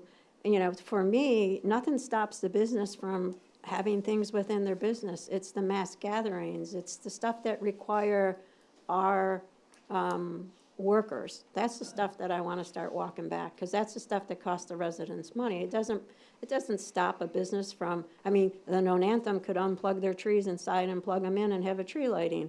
I mean, it doesn't stop any business from doing anything and taking advantage of this time of prelude in town. I just want to dial back the mass gatherings, the stuff that costs taxpayer dollars, and then the townspeople can enjoy, like you do, the craft fairs and stuff. But, you know, I think that's my point I was trying to make. Joe, any thoughts? And You know, I love Christmas, everything Christmassy. I think the town is a tourist town. It's got a tradition of being hospitable to tourists.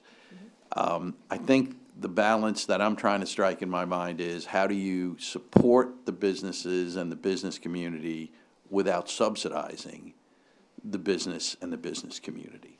So we want to be supportive, and we want to provide a safe environment for visitors to our town and for the businesses to thrive. But I don't know to what extent the town taxpayers should be underwriting the business or the Prelude or any event. It's one thing, you know, the PTA and these 501 type of events that are town events, but a pure, you know, sort of, I look at the Prelude as a pure money-making, it's a business endeavor. It's a nice business endeavor, and it's a pleasant business endeavor, but I think nonetheless, all the arguments from the businesses are, and as Alan eloquently stated, if you don't support us with Prelude, we're gonna lose business. So I think where I'm looking for the balance is, how do we strike a fair allocation of support that needs to be provided by the town, but we're not putting a burden on our town employees, residents, or the taxpayers by excessive cost, you know. well said, thanks. I And agree, so well discussions said. will continue, and we're looking forward to working with But I KBA definitely like on Christmas. ideas. Yeah. You know, for the record. I think we're all Christmas fans. Thank you, Chief. Yeah. Been called screwed many times. Did you want, Did you do want? you want anyone to? John? Yes, go ahead, certainly. You may. And Tina from the Nonantum, tell us who you are. Yes, of course. No, she's Tina No, from I'm like Kennebunkport. Oh, no, Kennebunkport. Kennebunkport, Yeah, sorry. no, no. Good evening. My name is Tina Hewitt-Gordon. I'm the general manager at the Nonantum. I'm also the president of the Kennebunkport Business Association. So thank you very much for all of your time and your comments, and all the information that we've heard here this evening. I want to thank the town for the past 44 years and all the support that that the Prelude has received through the partnership with the Business Association to make this event sort of has become part of the fabric of our community. And it is, as you have noted, a very large economic engine. But this is not just a for-profit for the business community here. This event represents so much more to this community that, you know, through our discussions that will be coming down the pike, I hope that we're able to use this as an educational opportunity for really what type of an impact Prelude makes on this community. It's not just the businesses. Yes, it's a huge amount of the resources are our source of business and income, for sure. However, it also represents a time in our community where we show our best to so many people, not just the residents, the businesses, and our visitors, but to all of our nonprofits. We did a little bit of a survey, and there's over 30 nonprofits that we've identified. Of the 30, we've only gotten responses back from 13. We're still working on them. But Prelude, they directly have received $85,000 just last year. So there's so many other components. But my point, though, is it's not just a money-making endeavor for businesses. It's workforce development. It keeps people employed a whole lot longer. And as far as the cost to the taxpayers, we've been very grateful that the town has been able to be as supportive as they have for all these years. We realize that as this event has grown, in popularity, and as you said, Mary Beth, we can't put the genie back in the bottle. But the business community supported and paid for the additional resources last year that was over $17,000. Is that right, Jess? Yeah. It was about $17,000 that we paid. We fully support the fact that our officers should be making more money. I think that maybe is where part of this discussion all began. And if the business community is asked to pay for that, that is something that we will fully support, and we will certainly look into doing if it's a part of a revenue share, however it looks. But we fully support the fact that the officers, the public works, and the fire department should be making the same thing as the officers that we're paying from, and it shouldn't be a burden to the taxpayers of this community. I would hope that they would be as supportive of this event. We don't want to tax the resources. If there's areas that we can put into, curtailing the events a little bit, looking at some other options of expanding our business base, which currently is Dock Square, Ocean Avenue, and Lower Village, expanding some of that to allowing some Kennebunk businesses to come in, looking down the road to perhaps moving an event or creating an event over in Kennebunk. These are all things that I think are on the table for us to discuss. I just hope that we're able to be a part of the discussion so that we can make these decisions together, because it is the ripple effect of a decision made in haste will really affect more areas than I think people actually understand. So. So Tina, to that point, I'm sorry, to that point though, because we're entering our budget season, and I think you sort of heard some of the initial thoughts of the board of where we might start looking within the next month in our budget review process. So I know Kennebunk does a tree lighting. So why would, am I understanding that couldn't be the second tree lighting, or that couldn't be one of the prelude tree lightings? Well, I mean, they do an advertised tree lighting. Well, I think that discussion's a little bit premature, and I certainly don't, we haven't had any formal discussions with Kennebunk. My point is saying that I think that there's room for discussion to be able to, because of the congestion that we have in town, is to take and spread some of the events out so that we can disperse some people to alleviate some of the congestion that we see. And I know we're going into budgeting season, but I mean, there's also areas of revenue. You say, what do the businesses do for the community? They're all making the money. A lot of people, Kennebunkport is a tourist destination, and that's part of our identity, and we shouldn't be ashamed of that. We should be really proud of that. Yeah, I gotta just jump in here just for 1 minute, because you have to understand and I apologize for jumping in, I truly do, but I think it's because I'm jumping in because I know I'm gonna have residents calling me if I don't jump in right now.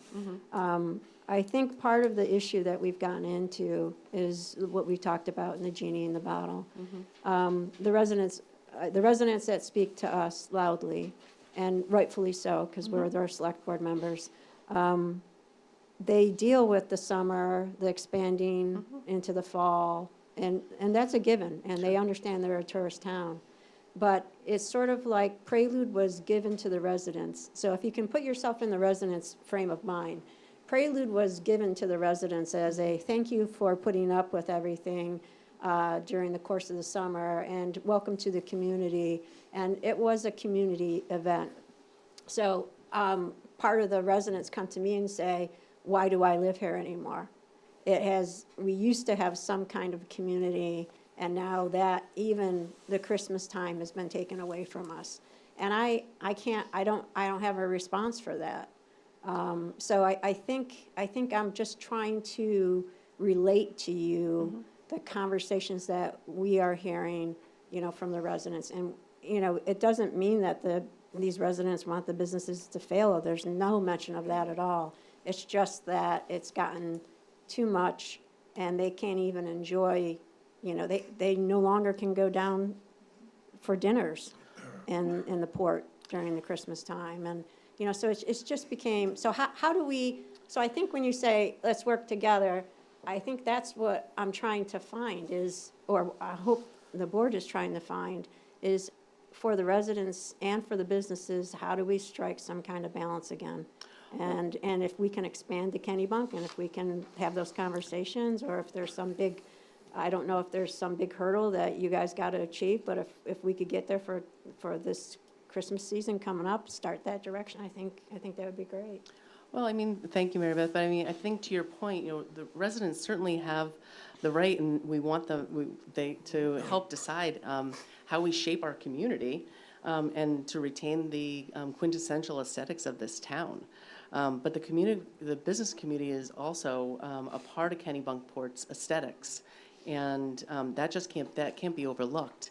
I mean, I understand that you're talking to some residents, and I'm not discounting any one person or any group of people or anything, but there's 3,418 voters in Kennebunkport, and I don't know that sentiment resonates with the entire town. So I feel that as we move into discussions about, what kind of guardrails can we put in place? KBA already has started. We recognize that the events have gotten very large. We've put signups in place for the Hat Parade, signups for the Pooch Parade. We've put in, even a few years ago, right after COVID, I was talking with the chief of police, and they said, we just can't have, Santa used to arrive on the lobster boat in town. They said, we just can't do it. It's a strain on our resources. So we said, okay, what can we do? We moved that. It's now at the Nonantum because we have a dock. It's not personally serving, but it's at the dock. So my point, though, is there's conversations that have happened, and there's guardrails that have been put in place to take and try to minimize the exposure, I guess, to the residents and to the disruption that they may feel for those 11 days out of the year that is taxing here. So as we progress through this, I think the conversations just have to be, where are our pain points and what can we do as a business community? How can we make sure that the residents are being a part of this? This is still a community event. I know you say that you don't think that it is, but it is. It's put on by a group of people that are all volunteers. We get not just the business owners, but we have several community members that come and they help with the decorations. They help take things down. I mean, you see them on the side of the roads helping the nonprofits. It is a community event. It's just evolved through the years to be a lot larger than obviously where it began or where it was even 5 years ago. Thank you. Yes. No, I would just think that one thing you got, we're in February, as this evolves over the course of the year, my concern again is just think of the town staff. Yes, I'm looking out for the towns. Yep. We have 15 police officers. We have a limited number of public works, and they are being called on not only to do their job outside, but you need to be sensitive to that. That's where I'm coming from. They're 1,000%, David, and I don't want it to ever seem like we're not. And I think what happened was that, I don't want to say it just came up later in the planning last year of what the issue was. We have many months to deal with it, so I'm going to put it back on the KBA to be in conversations about where I'm coming from in terms of the town staff and what we need there. 100%.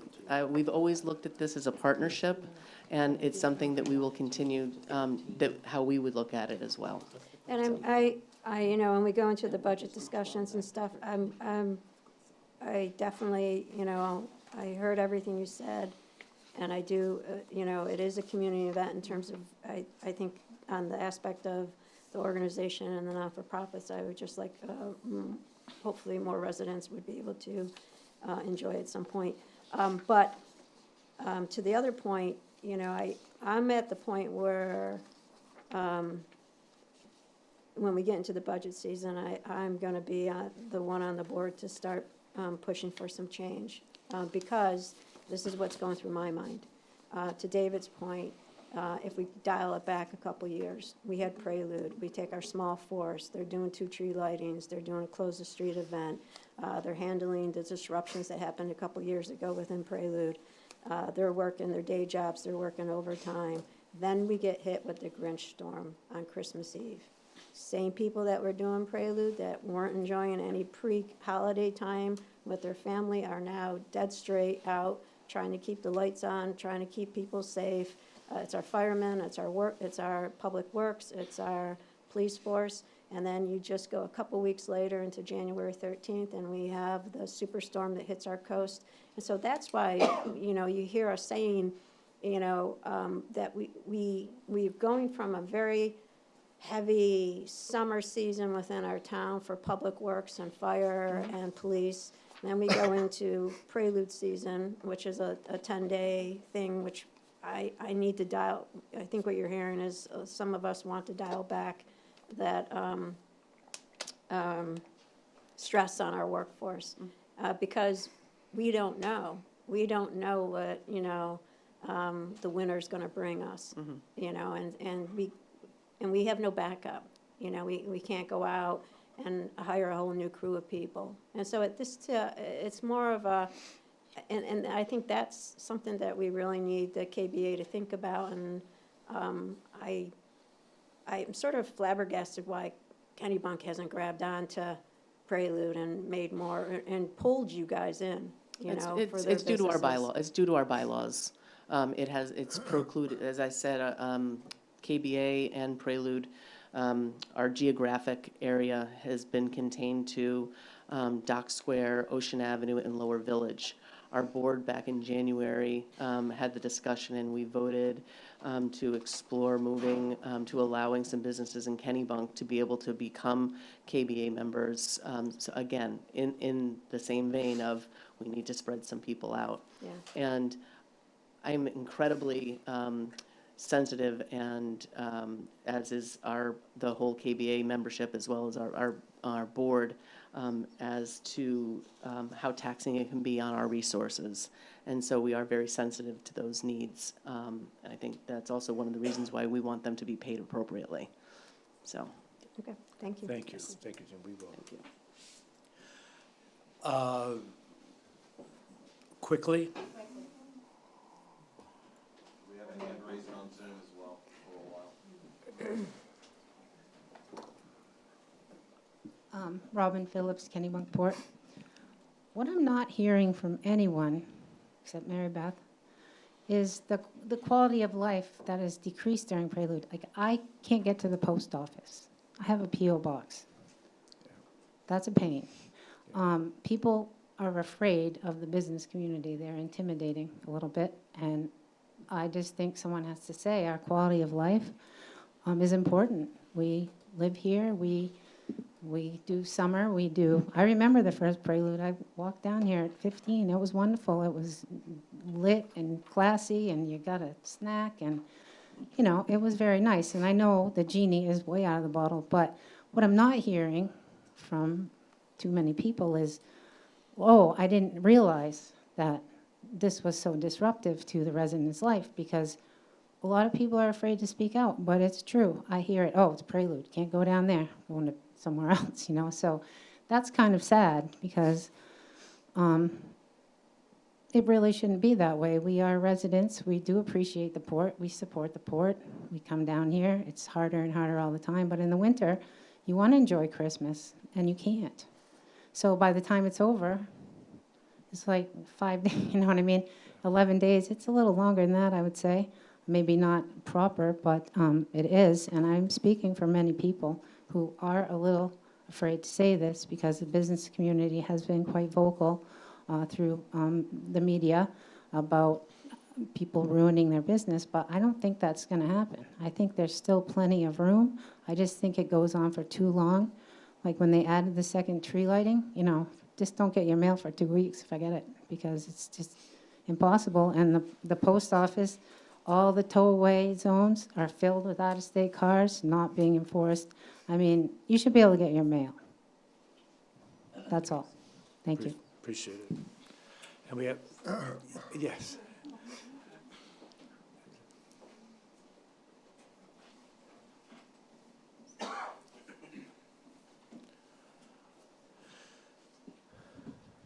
Kate Bauer-Burke. I live over at Goose Rocks Beach, full-time, year-round. And I'm sorry I had to step out for a bit, but we had our first grandchild today. Oh, congratulations. I was gonna ask you that. I was gonna ask. Mother. Any event. You know, we've been here, coming here 40 years, owning property here 30 years, living here full-time 12 years. I love the business community. I mean, well, many of the businesses that are represented here tonight and that have spoken have been here throughout all that time, long before we've seen this enormous burgeoning tourist population. And I have to say, I see an appreciable difference between tourists versus visitors. We have always been, probably since the late 19th or 20th, early 20th century, a seasonal town. A smaller population that burgeons up to double, triple, quadruple at times. But these, I call those people the visitors. The people that come here repeatedly, whether they're renting or owning, they become truly part of the community. And that's what I saw happening living here for most of the time I've lived here. The tourist, to me, is the person that comes in on a tour bus or just comes for an overnight or something like that because it's check it off the bucket list. I'll go see the Bush Estate and I'll have a lobster roll. Great, and many of those might come back again and again and again and become the visitors. But there is an appreciable increase in my mind and in my view of living here in that type of genre. And I'm afraid that now what I'm seeing is that that becomes more the focus of the businesses. We who have lived here, and we love to go out and go to restaurants here.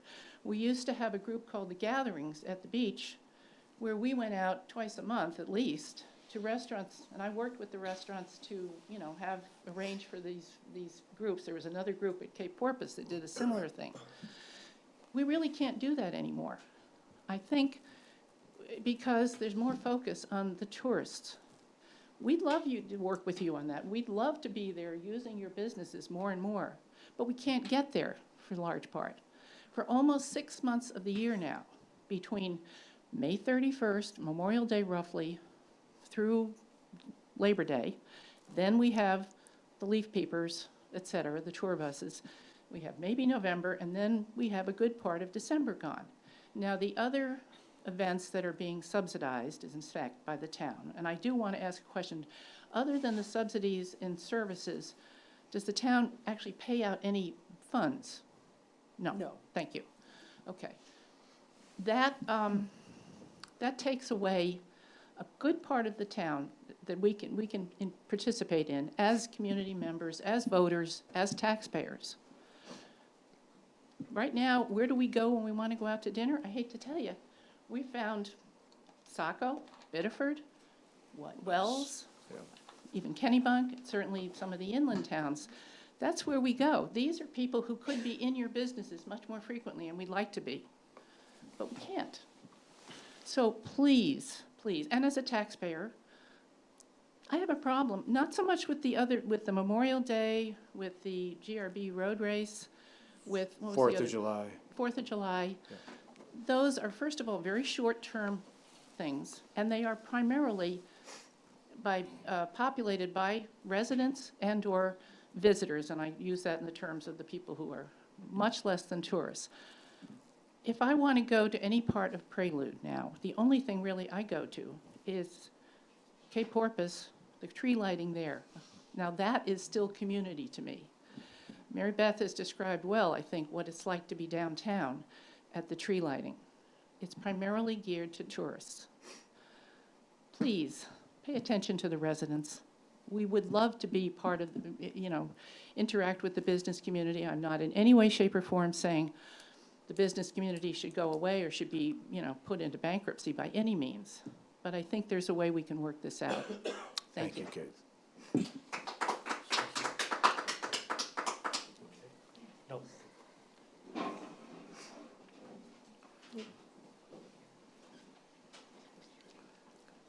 I'm Susan Graham, and this is going to surprise a lot of people. I think Tina deserves a tremendous amount of credit for what she's done with Craig. And I personally think the Nonantum is a treasure in the community. I go down there in the summer at 8 o'clock to do yoga with Mindy Hughes, and it's incredible. Families walking around on the river. So I just felt, even though I don't really know you, I felt compelled to come up here and try to support what she's done. Years ago, people begged the Business Association to spread out the events. Maybe you remember this. They were asked to not cram everything into that one first weekend. So let's give them credit for doing that instead of criticizing them for trying to spread it out. I live in the village. I really don't participate in Prelude, except that I always walk to the Baptist church to buy Nancy Wiles's soup. So that's my Prelude activity. But I do understand the stress and the tension that it may create because of the number of people. I just want us to be fair in our criticism, and I think Joe has the right idea. It's not about whether you like or don't like Prelude. It's about what's fair, and I think you hit the nail on the head. So that's... Thank you, Susan.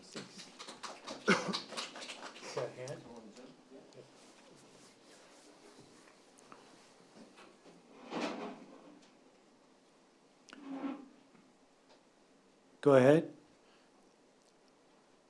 Hi, Rob Wengel, Kings Highway, Goose Rocks Beach.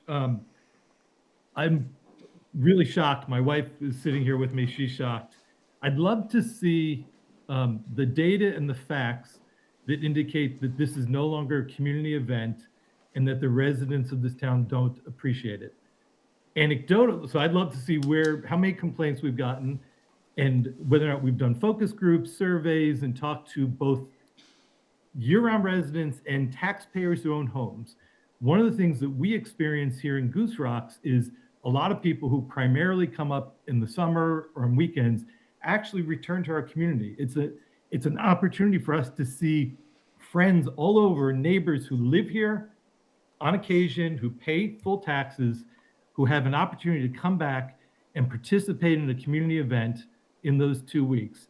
So I think I'm sure there are residents who don't like the change. I'm sure there are residents who are complaining. I know that we as a family, we've lived here full-time 4 years, have never had a problem finding parking, have never had a problem finding our way into town. Yes, it gets a little bit more difficult. We're talking about 2 weekends, because during the week, even though there are activities for Prelude, it's not that difficult to get around during the week. So the premise that this is a 2-week event, the crowds you're talking about are really over 2 weekends, so about 4 days, not during the week. So I think before we make a major change to something that's popular, there's a reason it's popular. It's appealing. It's appealing to residents. It's appealing to visitors. It's appealing to taxpayers who come back here with their families and their friends for this event. So let's not assume that this is just occasional tourists. And so I think there's some premise and facts we need to gather before we use anecdotes and a handful of complaints to say this is no longer a community event. I would argue that every single person I know in this community has a Prelude story. They enjoy Prelude in their own individual ways. Some enjoy the tree lighting. Some enjoy the pooch parade. Some enjoy the hat parade and dressing up and do it with their friends and their families. Some enjoy going to every crafts fair. I would bet if you surveyed people, almost everyone in this town takes advantage of some component of Prelude. So I'm curious about, I think the problem we're solving, or at least it's been presented as the problem is we're stressing our employees, which I would love to understand, or we're not paying them enough. Then let's solve that problem. Is there temporary workers? Are there some other way to solve that problem and not take away one of the most popular events in this community that does bring friends and family who live here either part-time or full-time together? Regarding the businesses, this community by itself cannot fully support these businesses. They wouldn't be open for business. They wouldn't be open in much of the year if it weren't for tourism and if it weren't for events like this. So I don't know all the financials of the businesses. The majority of businesses in Dock Square and in town are locally owned. They, I think whoever owns Allison's wrote a beautiful explanation of the multiplier effect it has for employees, it has for local suppliers, as well as supporting the community. So yes, it's good for business. And by the way, we should be thankful that it's good for business, but it is also really great for this community. And I think for 2 weekends that are actually well planned, well in advance of the actual holidays, if you want to go celebrate Christmas when it's less crowded, there are 2 full weeks after Prelude where people can do it if you don't like the crowds. So the fact that it's early in December and not butting up against Christmas is actually really thoughtful for locals who are uncomfortable with the crowds that are in town. So it's popular for a reason. So to turn away from something that's popular sounds like it's a conflict. Popular means something. It's appealing. And it's not just appealing to outsiders, it's appealing to our community. And I think we should gather a lot more facts, survey all taxpayers, and get their opinion before we make a drastic change like cutting back something that is so popular. Thank you. Thank you, Rob. I do want to say that I don't think anyone is talking about turning their back on Prelude, but your points are heard. Thank you so much. Anyone else? That's it. Okey-doke. So I would like to move along, and in consideration of folks that are here, we're going to move the agenda. We're going to move on. I've got a feeling that folks are here to talk more about busing than talking about the audiovisual. So I'm going to switch. No. I'm going to. I think they're all here for I know, you're going to have to audiovisual. wait for the audiovisual. So we'll move over to item 13. Can we take a 2-minute break? Yes, Thank yes. you. We've been asked for a 3 minutes, how's that? for a 5-minute bio break. I didn't ask for a bio break. So I we just asked will, for a break. TMI, we will meet again in 5 minutes. Okay.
This is the one right here, right? Yeah. Okay, I'd All like to right. call us back to order, please.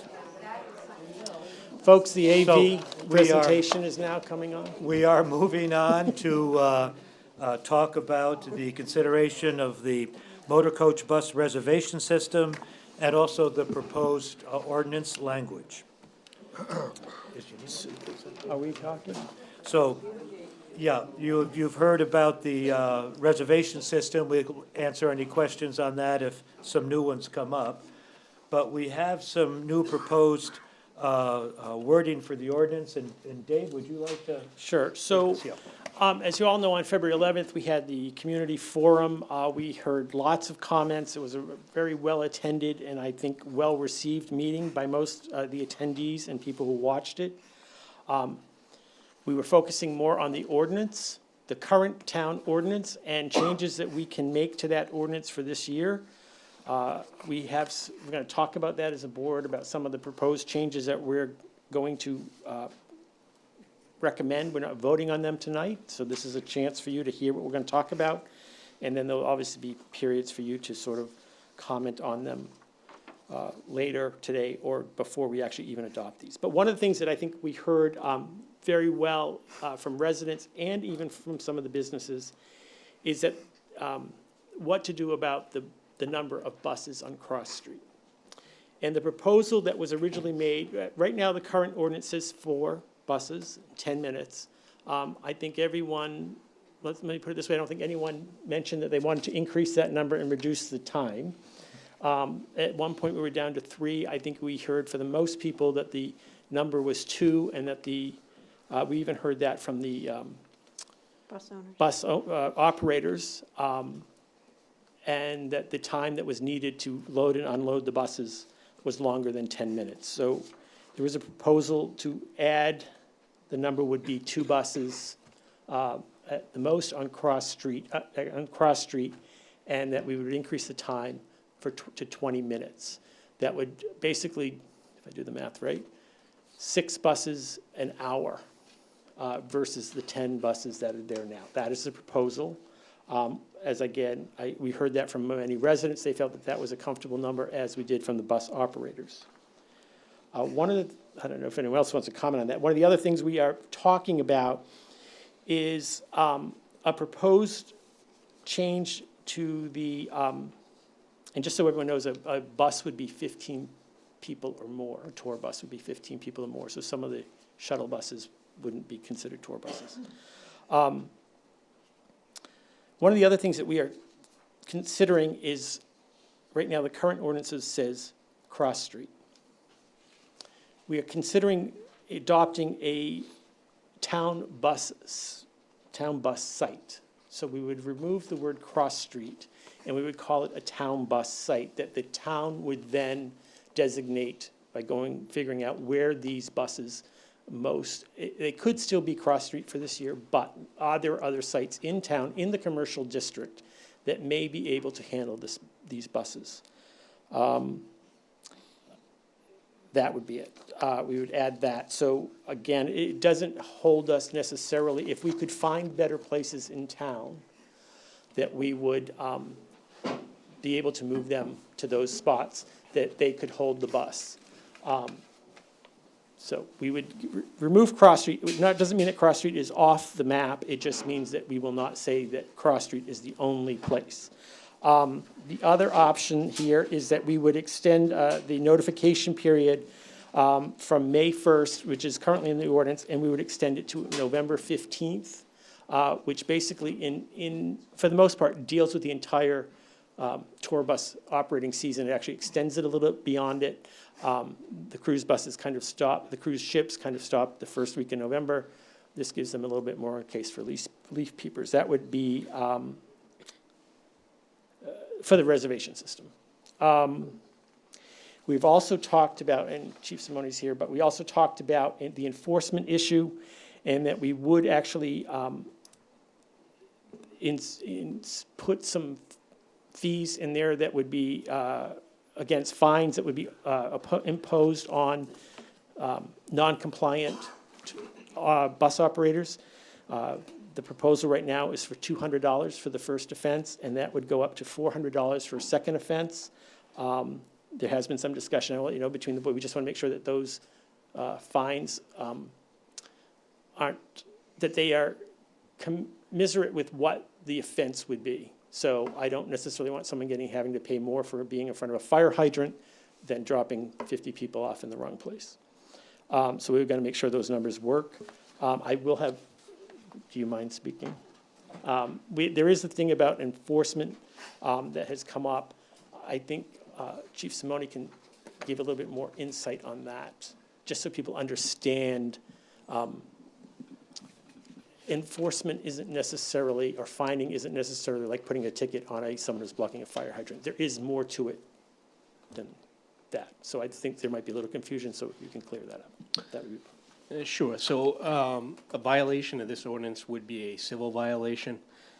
So this would be addressed with what we call a uniform summons and complaint. So this isn't like a parking ticket that we would just place on a vehicle. This is a violation that the individual bus operator, or at least a representative from the bus company, would be summoned to court, and they would have to appear to answer to the charge.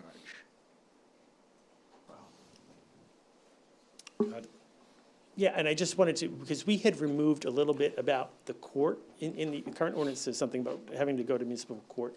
We had tentatively removed some of that. I think we're gonna need to put some of that in because of what Chief Simone has kind of said, but we will work that out, so stay tuned to that. The only other thing I would add that we have put in here is, the current ordinance is 9 to 7. There is a proposal to move it 9 to 6, and there is a reason why that would be, and that has to actually do with staffing.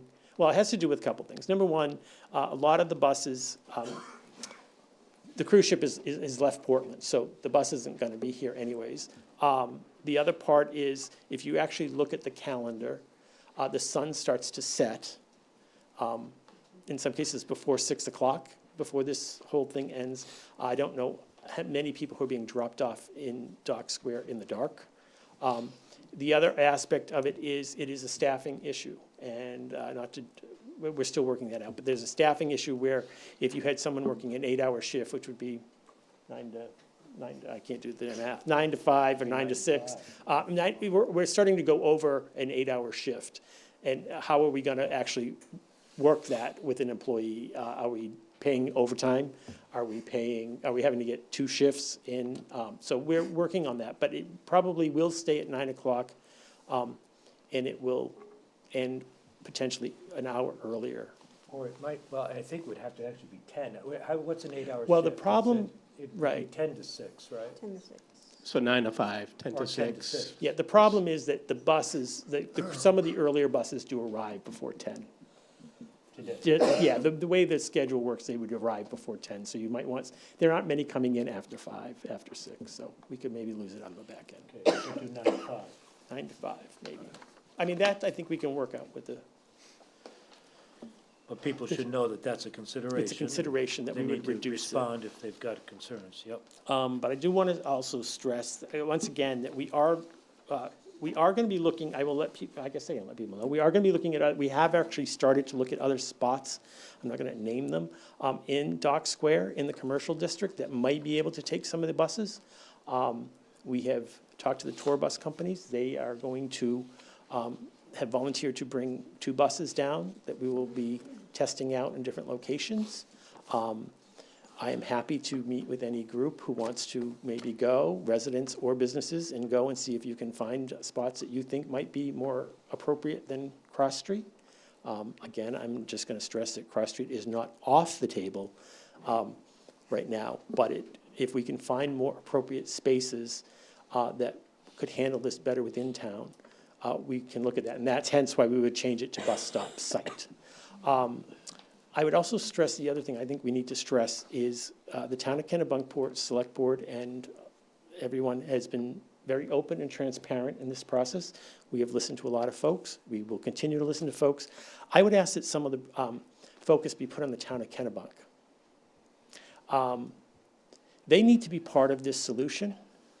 And some of the spots the spots in Kennebunk are operated by private, for the most part, private operators. So the town of Kennebunk really hasn't done anything in terms of, we have found some spots in Kennebunk that may work. But I would think that some of the advocates that feel that we are necessarily trying to do something nefarious with the buses, I would ask you to focus a little bit more on the town of Kennebunk and get them to actually step up to the plate and find spots in their community also. So that's my comment. Anyone else want to comment or take it? I feel I'd just like to point out that the town in the past has spent on the order of 23-some thousand dollars in support of what have been greeters at the buses at Cross Street.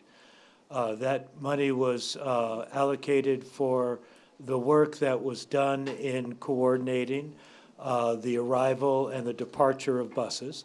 Those folks also had the opportunity to support and direct people into our town businesses. As part of this agreement with the reservation system, we will be hiring an individual, will be a employee of the town that will manage the arrival, departure, and call for any enforcement that would be required. Therefore, those monies are not probably going to be offered in support of what was done by the chamber before. I would hope that the chamber would be willing to still provide an individual to be there and support the businesses. It would just seem to me that that would be appropriate, and we would welcome having an individual be at the town bus site to stand beside the folk that will be hiring to coordinate the arrival and departure and keep things moving smoothly.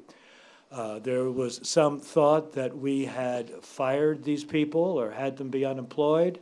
I would certainly hope the chamber would find a way to find those representatives to be there. It would seem to me that would be in support of our business community. So I did want to share that. Yeah, so I think the way that you guys had put this proposal together, this is, we heard it right from the people from our bus operators that gave us the 20-minute timeline, 2 buses. And I know of the other areas, potential other areas, it also would be a 2-bus. So just in general, just thinking through, how do we designate the does this get updated with the location, or are we going to do that? Not as an ordinance. I think keeping, this is just my thought, keeping the language to say town bus site is pretty good, Could be because plural. if for some reason the sites that we choose for this year don't work, and we find a better site, we don't have to go back and then put in new town names and street names and stuff like that. We would designate sites, and this just directs people to those And so particular like the sites. reservation system would explain I think the to them- reservation system could sort of say the address This is of where where you're the gonna Oh, go. absolutely, yeah. Yeah, With the map. I think we definitely will have a legal review of that, because certainly in the enforcement as well, under a traffic violation, we need to check on that. So it may have to be specified. Yeah, may this, have to be this fair all enough. would need to go to legal before it goes. The other thing I did forget is we will be charging a $50 reservation fee for this year. It's 25 on each side. And if a bus shows up without a No, reservation? it's $50. You get, if you pay $50, you can either drop off and pick up for 50, you drop off for 50, or you just pick up for 50. Well, that's fair, but So it's usually people $50. like to be picked up, but maybe Yeah. not. All right, that's fair. But, all right, so. 50 gets you a twofer. And if they show up without a reservation? That's going to be officer's moaning. No, if they show up without a reservation, we still need to talk about that. If they show up without a reservation, the fee, if there was room and they could be accommodated, they would then have to, it would be double that fee. Double fee. without a reservation and you just show up. If we can accommodate you, we're more than happy, but it's gonna be double the fee. If we can't accommodate you, hopefully Kennebunk will have, provided us some public spaces, You move on. or you're gonna have to move on. You're gonna have Oh, to come, sorry, you're gonna have to come up.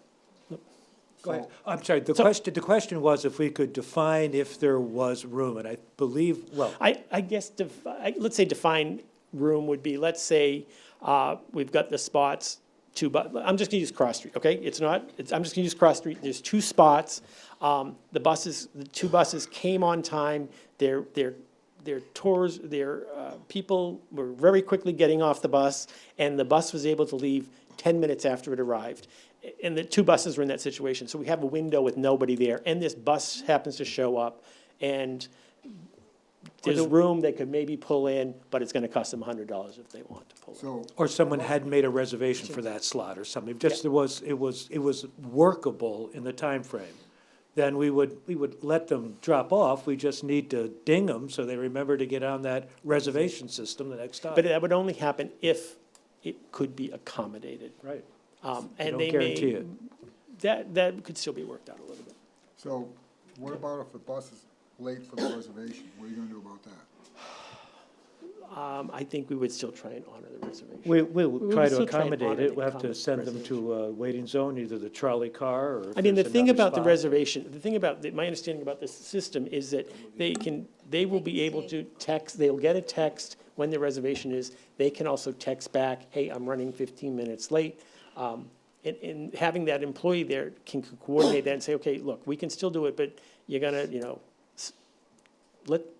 do 2 red lights before you come into town. I mean, there's gonna have to be a place where, there's gonna have to be a little wiggle room with this. I mean, that's why we're trying to, this will be the first year, and look, I it's just not don't gonna be want it to perfect. sent away. But Well, we'll the- have some staging We'll have some places too. staging We'll have areas. We'll try places and where find we can staging stage. areas. That's what we're working on to have part of this. Yep.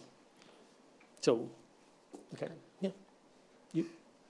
So I don't see this. You don't have to stand there if you don't. Yeah, so I don't see this as a, I know there were some of the comments in the write-ups and stuff.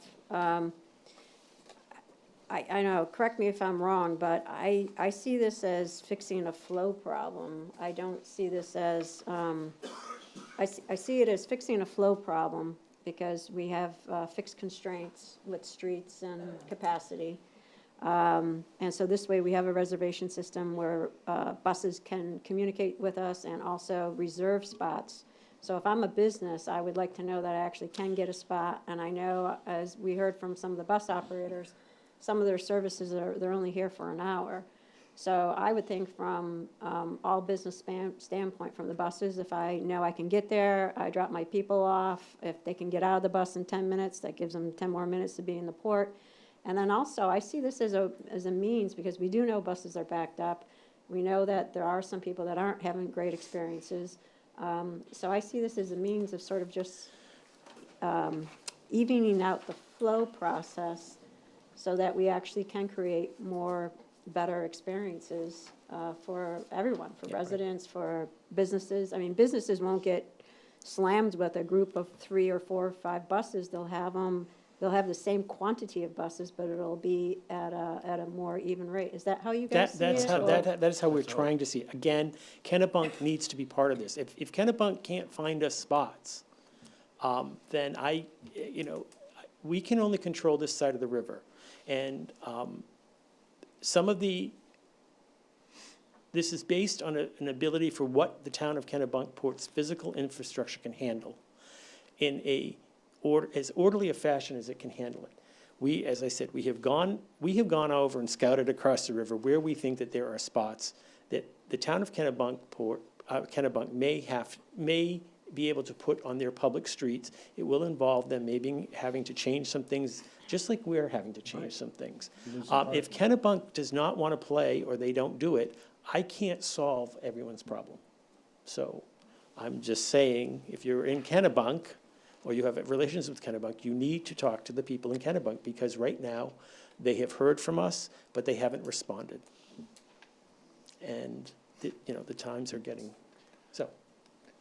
And you wanted to address this? Sure. Thank you. Sure. My name is Kate Bowley. I'm a 25-year resident of Cross Street. So I've seen all of the iterations of the buses over the years, and I really appreciate what you folks are saying tonight and working on trying to mitigate the challenges that are going on. So thank you. With that said, I think that the plan that you're chatting about is wonderful. And you kind of, I think, started to talk about this whilst I was walking up. But my concern, based on my observations over the years, are that, and I think the word has been used as rogue over the years, that's not something you can control. And yes, you can find these folks, but it's not going to help in terms of the buses that, you know, if there are, I mean, I think your own ordinance says, that's been in I have it in my book here, but it's been in play for 20-something years. Since 2002, yeah. Correct. So with that said, I think it says that 2 buses can only be on the south side of the street. Like I said, I've lived there for 25 years. I've seen 2x2. I've seen 2x2 plus buses on Union, buses over across at Kennebunkport Inn, buses dropping off even as I drive through town by the Big Apple. I think it's noble that you are trying to control this, but I guess my question would be how do you control it when this is what has always been in play? And we've already had a long conversation vis-a-vis Prelude about what our town police department and whatnot have been able to assist with. So I guess that is my question. How do you control it? Kate, I think we have not been able to control it, right? And to some extent, it has gotten to where it's gotten because it just is. I think this is an attempt by the town to recognize that this is an issue.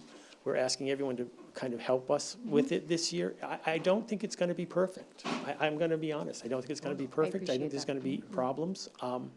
But we're going to need to continue to work with it. I think the ability to sort of take the word, again, it may still be Cross Street, but taking Cross Street off of it gives us the options before the season starts to maybe find some other places that might be more suitable. We have to stay within the commercial district. I mean, that's, and it's a very small commercial district by zoning. So we are very limited as to where we can put them right now.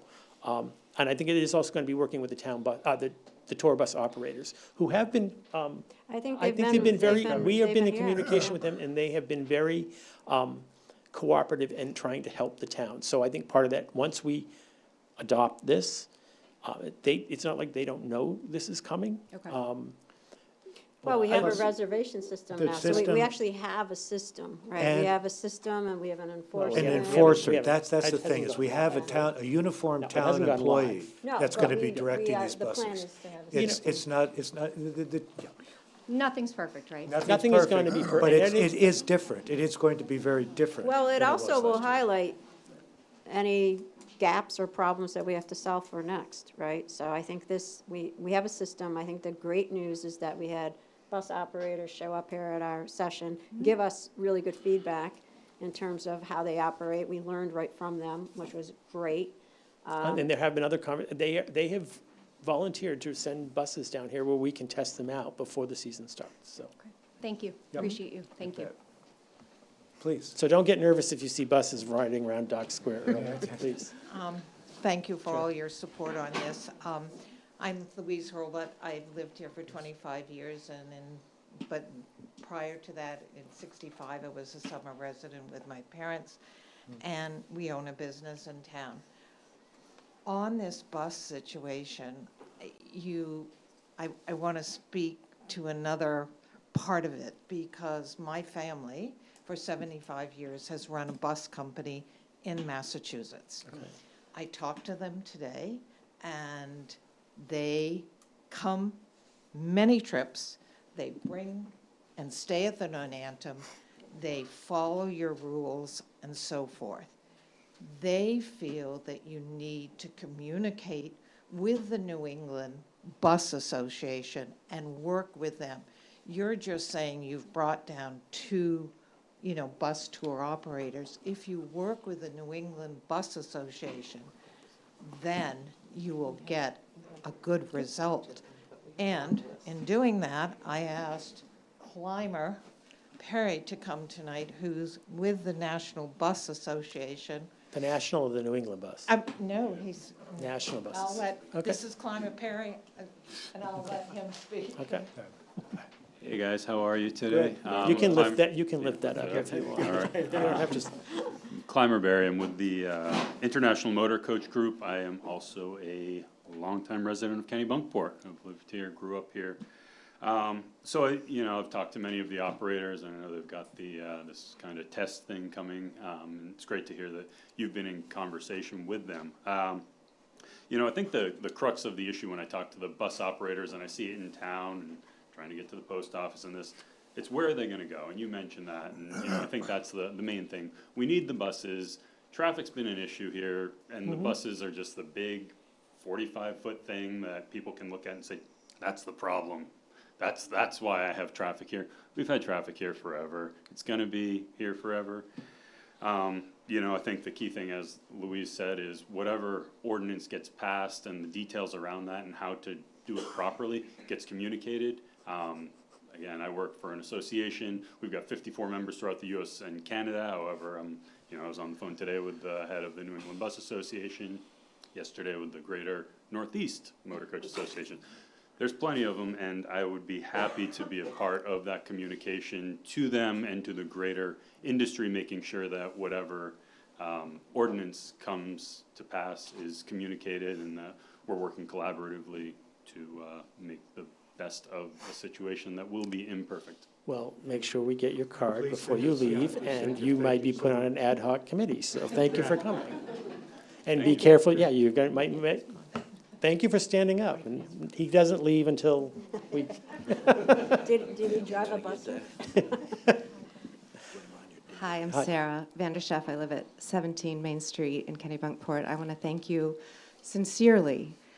You've done, David and the Select Board, you've taken on a topic that I know from reading 20 years of newspaper articles and speaking with as many longtime residents as I could has really been difficult. After this past fall season, when the tour buses, I think we had more than 2,000 people deposited across our house each week. And after I was run off a sidewalk by a tour bus that saw me and kept going. And after trying to figure out what was going on, I took myself to a tourism conference. I signed up and I went to a World Tourism Conference 3 hours away, and I arrived. And I said, I want to learn and figure out what the best leaders in tourism are doing to help thrive in communities that are feeling the pressure points. And I was greeted with some wide eyes saying, who are you with? I said, I'm with no one. I just thought, if I am part of this town, and this town has a population of 3,000 full-time residents, but also visitors, I need to educate myself. And I saw members from the Chambers of Commerce from all over New England. I learned from experts in tourism about something called destination stewardship, which is the future of how communities are relating, dealing with the relationship between residents who love a town and the pressures of tourism.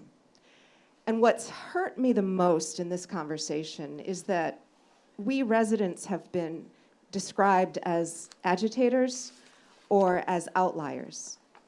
I, for one, have done everything I could to become educated on this topic. I have spent hours reading the ordinances. I have gone to conferences to learn about best practices.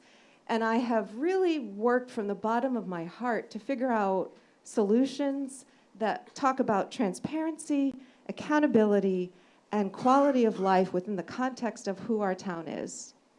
And making sure that in 50 to 100 years, we still recognize this town and that people want to live here.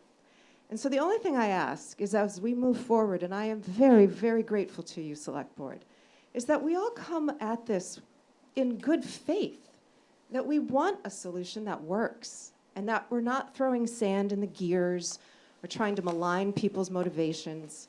especially people who are talking about something that affects every minute of their life. I live in that neighborhood. I breathe the diesel fumes. I try to walk across the street with my dogs without getting run over. And what I've asked for is an examination of ordinances that are already on the books, an enforcement of them, and an update to them. And I'll tell you this, it's very sad then to think that because of doing that, we're labeled as agitators or a small group of residents who want to kick up dirt. That's not right, and we're not going to get to a solution if that's the narrative. Thank you.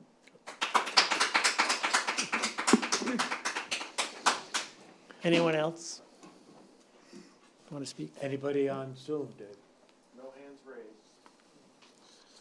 All righty. So, again, we're not adopting, ooh, I don't know if that was a Massachusetts accent. We're not going to adopt this tonight.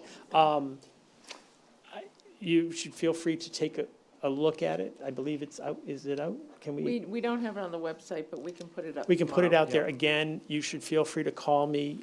Again, I did say that I'm going to go out with a couple groups of people.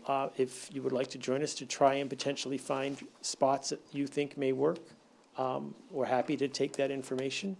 You can get in touch with me. That's probably a weekend project. So I'm going to leave it there. I don't know if anyone's got anything else. Thank you.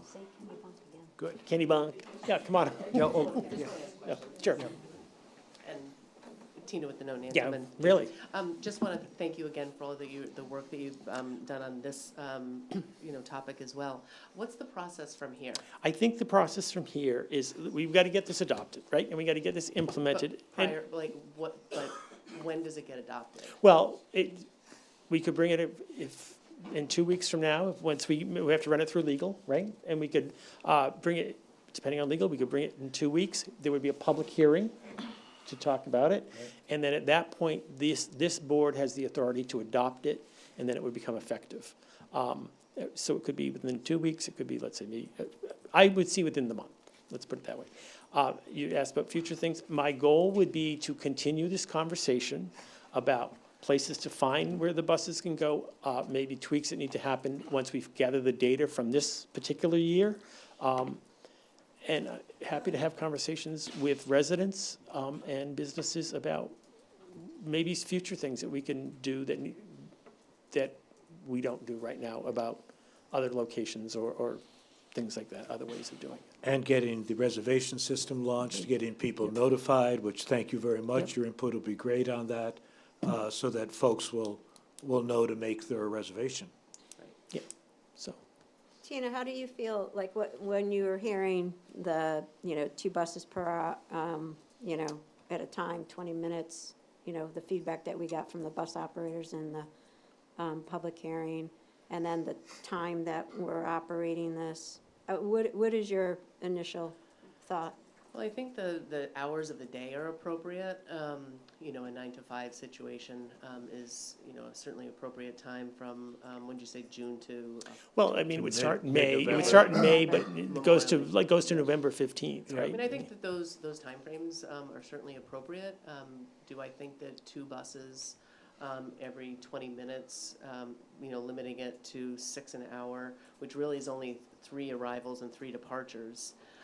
You're taking about, 100 buses down to 30, I think our conversation was? Well, maybe down to 60, yeah. So it's a huge drastic reduction in volume, which I think that's part of the point.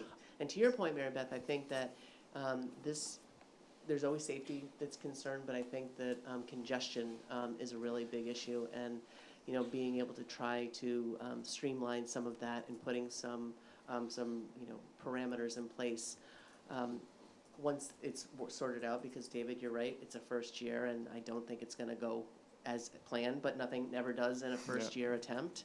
But I hear, I sit and listen to both sides of this situation, and I hope that this motor coach issue doesn't create a divisive place in our community between businesses and residents, because as the same conversation with Prelude, This is something that affects all of our community, residents and businesses alike. So having open conversations, I think, are really Yeah, important. no, and I would agree with that, and I don't think it should make a divisive Oh, yeah, thing. absolutely And not. that goes on both sides, right? Correct. Sometimes the businesses have to dial it back too. It's hard when. I know, And but. it's finding a balance. It's Right, certainly everyone has a finding right to say what balance. they want, but Absolutely. sometimes they're not being productive when they say what they want, okay? So, I'm not, I think most people know what I'm talking about. If not, you can figure it out. Again, we talk about 3 towns, 1 community, okay? Kennebunkport has done, I think, has been open and transparent about trying to deal with this issue. We have a neighboring community next door, and I think some of that pressure now needs to be put on them. If we can only handle 2 buses in our commercial zone, Kennebunk, across the river, can come up with 2 spaces also. And that could alleviate that, so there wouldn't be a shortage of buses, there would just be a dispersion of buses. So I think some of the focus needs to get put on them to say, how are you gonna help Kennebunkport deal, the 3 towns, 1 community deal with the buses? Sure. I don't disagree. I mean, I do believe that there have been conversations with Kennebunk. Yeah, there have been. And I think they, just as this board has a process, so do they. So it's going to take a little bit of time for them to be able to get their ducks in a row. But, you know, I just would hope that through this process, that the business community can be a part of the conversation as well. The business community will be a part of the conversation, fully part of the conversation. But the other people, you know, some of the comments that were made 2 weeks ago, the business community would be part of it, the chamber would be a part of it, the tour bus operators would be part of it. People who said that forgot to say the residents would be a part of it. And I'm just letting you know, the residents will be a part of it, just as on equal footing as the business community will be a part of it. The ultimate decision and the person driving this will be the Kennebunkport Board of Selectmen will decide what the final decision is. Tina, can I just test my understanding, you know, can you just give me your feedback? Because this is where I think I'm just trying to figure out if my thought process is, you know, is square or not. So when I'm looking at, I made the comment of this is a flow process to help us continuously get buses in. And so are we truly losing that quantity of buses in our town, or because were they truly dropping off? You know, there's no way that we were really getting that. If the bus operators are telling us that it's like 20 minutes to drop off people, or get them back on the bus, then we truly, is it your perception that we really are reducing our buses? Or am I somewhat correct thinking that the buses were here, but they weren't either dropping off, they didn't have enough time, people were squished? I mean, I think that this is a great solution in terms of, you know, getting a flow going. Do you see it differently? I'm just trying to understand the other side. Yes, I do. I don't disagree that there needs to be a more consistent flow, but I think the chamber could probably speak to the volume much better than I can, because I'm not versed in those numbers, and I don't want to say that's anything that's incorrect. I mean, the concern that when I look at the way the chamber had been handling the reservation system and the greeting is welcoming these visitors to our community, and the fear that I have is that the visitors aren't going to be welcomed in the same manner that they had in the past. And if you talk about cost, if you know the town paid $23,000 to have to supplement the chamber to have people here, but now we're going to have an officer there plus hire someone else, and we're talking about a strain on our resources. I'm not sure that conversation is aligning with what's happening here. I don't disagree that some changes need to be made, but I think that there's some inconsistencies of what I'm hearing. Well, we're charging a fee for the drop-off, was never charged before. That's what covers the cost of the software and the individual the town has to hire. I'm hoping that the chamber would still have someone there to greet people and do what the chamber ought to be doing. That's why I just see a disconnect there. Yeah, and I think that's where we were struggling with some of the chamber comments there, is that there's there's nothing that stops the chamber from, as John said, and probably David, there's nothing that stops the chamber from having a greeter there. Like, we don't know why the chamber wouldn't have a greeter there. Exactly. I think To support the businesses. I would think it's a budget issue, but I mean, again, you know, Wow. I'm not involved with No, the chamber to that. and I know that, some of so. the chamber, they can speak if they want, or we can have an offline conversation with the chamber. I mean, the town of Kennebunkport obviously would love to have greeters here, but the town of Kennebunkport cannot, we can't, you know, it's a conversation with the chamber. I mean, it is technically, I guess the feeling would be it is a duty or a mission of the chamber to do that. I don't know if it's necessarily the mission of the town of Kennebunkport to provide the money so the chamber can do their mission. Exactly. That's all it is. I mean, Okay. so I want to make it clear, we're not asking the chamber to give up, we're not saying give up your 4 greeters. We'd love to have them working with us, but we can have another conversation about that. But I just think it went out there that we're getting rid of them, and we're not getting rid of them. I'd say, unless you have a thought, I'd like to move on. Please. Absolutely. But I'm sorry. do you have a thought, please? I'm No, sorry. I was thinking, I was listening to Susan when she was here earlier, and I had come across some paperwork from back in 1996, which I did share. I have it. Dark ages. Which I did share. And if you read through some of that, I think we could probably change the dates and the names. And we're dealing with some of the same issues that we dealt with, 30 years ago. So we never And got it so- right, is what that says. Well, history has a way of repeating Repeating itself, but it creates a blueprint also Yeah. for where we need to go and Do it some differently. issues. And doing differently. Thank you. There was also a study that the Growth Planning Committee had done back in the year 2000, I believe it was, that might want to be looked at as well, which we have. I'm sure you have a copy of it. We have a copy of that also. 26 years ago? Okay. I was a part of all. Before the ordinance was adopted. Yeah, I was a part of all of that back then. Okay, So all right.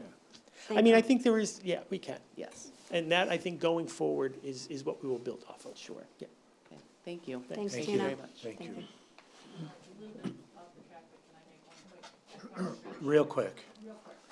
Take your time, take your time.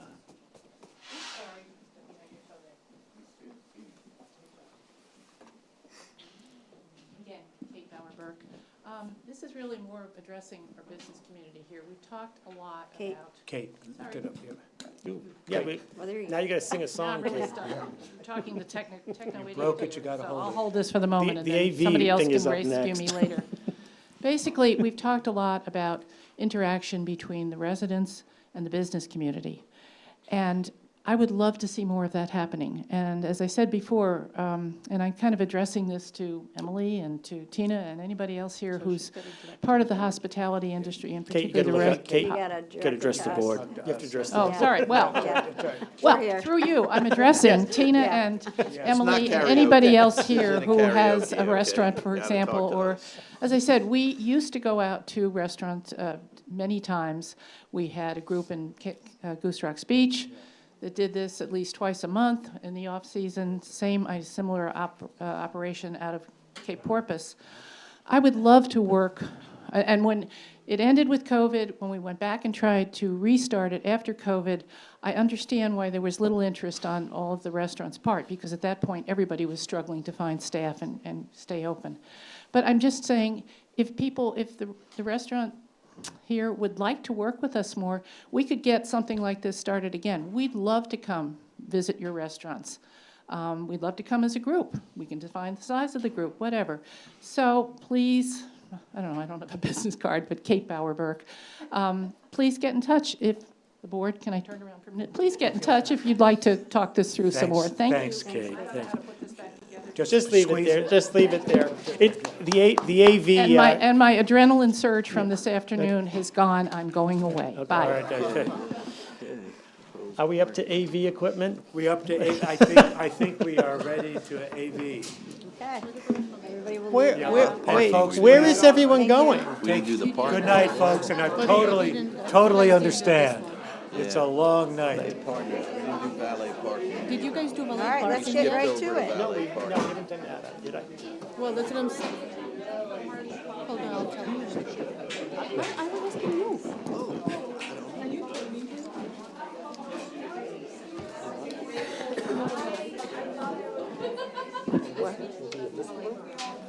go to Table 11. it. We're tabling that. I should announce that. Yes, you should. All right, well, Can we go? We can go. People are leaving. Are you happy with us? Alrighty, folks, if you are going to be exiting, please exit quickly. Thank you, folks. If you are exiting, please exit with haste, and we can continue. Thank you so much. And then they keep canceling. I do want to mention item 11. We were talking about possibly reviewing the valet parking. We have not been able to finalize that with attorney, so that will be tabled. Good. Excellent. So, number 12, we are to consider audio and visual proposal for the replacement of equipment in the village fire station. Janina. Good evening, board. I just think, I think Dave needs one more minute to clear the sound Yeah, for noise. bye-bye. Good evening, board. Yanina Nicholas, Director of Support Services. I love that you're gonna end your evening with me because I have next 3 items. So let's quickly go through the audio-visual proposal. So in November of 2025, my department put out an RFP that basically a request for proposal that asked for a new professional audio-video broadcast system. And just for people to understand, it's literally what we're using here now for this meeting. So we have currently 2 identical systems, one in this room and one at the police department. So the system that, the reason for the request of proposals, sorry, it's a little late, so I'm trying to think through, is because last year we saw a lot of breaks in the system. So basically, Dave had to go to the police department and take a bunch of their small equipment pieces and substitute them in this room. So we've been using this system for about 9 years, which is way over the time that this equipment was made for. So with that, we decided to put the proposal. We have received 6 proposals back. They are listed in your memo, in your packets. The highest cost for the fire department change was $163,000, and the lowest was $40,000. That's the range. And everything in between was kind of in a similar range. We did invite for an interview 5 out of 6 companies. We did not invite the highest bid because it was way out of our price range, but we did invite the rest of them. We also did offer to tour the fire station so the companies would understand what they would be dealing with acoustics-wise. So after the interview process, it was me, Dave Powell, who is our IT specialist and AV/TV support. We had Hope Moriwal, who is the communication specialist, and Galen Weibley, who's plan development director. We all use the equipment a lot, that's why all of these people were invited. We decided to recommend to go with Stone Mountain Company. And the proposal price was $89,681.85 to change the equipment and labor included for the fire station. Again, this does not include police station. So police station has a different proposal, and that can be discussed later on. But currently, I'm talking only about the fire station. I'm presenting this to you because I do need to tell the company if the board approved it, yet the budget, this will be budgeted in the next fiscal year. We do not have funds in this fiscal year. I will not be signing any contracts with them, and this would be pending the town vote on budget. So I'm asking if board is okay with this company, with this vendor, I would be just telling them, hey, we're good, but July 1st will be your date if it's approved. If the budget, you would put this in the budget, and if the budget, this line item is approved in the budget, then it would be July 1st. That is correct. Gotcha. Yes. So tell me about unique media. Unique media. Yeah, for So why- 40,155. What Yes. was the problem with them? So we started the meeting with with the representative from Unique Media trying to turn on sound on his system for about 15 minutes, which for us, when we work with audio-visual company, professionalism is at the highest level. They also located further than any other company. So Unique Media is located in Massachusetts. The closest technician to us would be in New Hampshire, while Stone Mountain is from Scarborough, it's a local company. We also had a local business who worked with Unique Media, and they just said they wouldn't recommend them.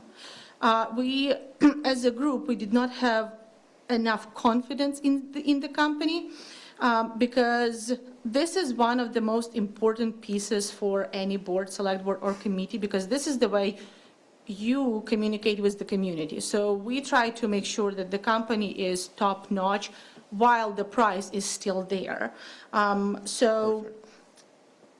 Unique Media just did not give us that Didn't cut it. confidence. Very good. Didn't give you a warm, fuzzy feeling, okay? Very So, good. Janina, would we not go, so did I understand, are we not going to go for the same company for both PD and fire, or? So currently, for the budget, so the way this happened, we had interview process, and then I had to make a recommendation to the town manager. And this is a discussion that will, I believe, happen at the budget level, and the town manager will explain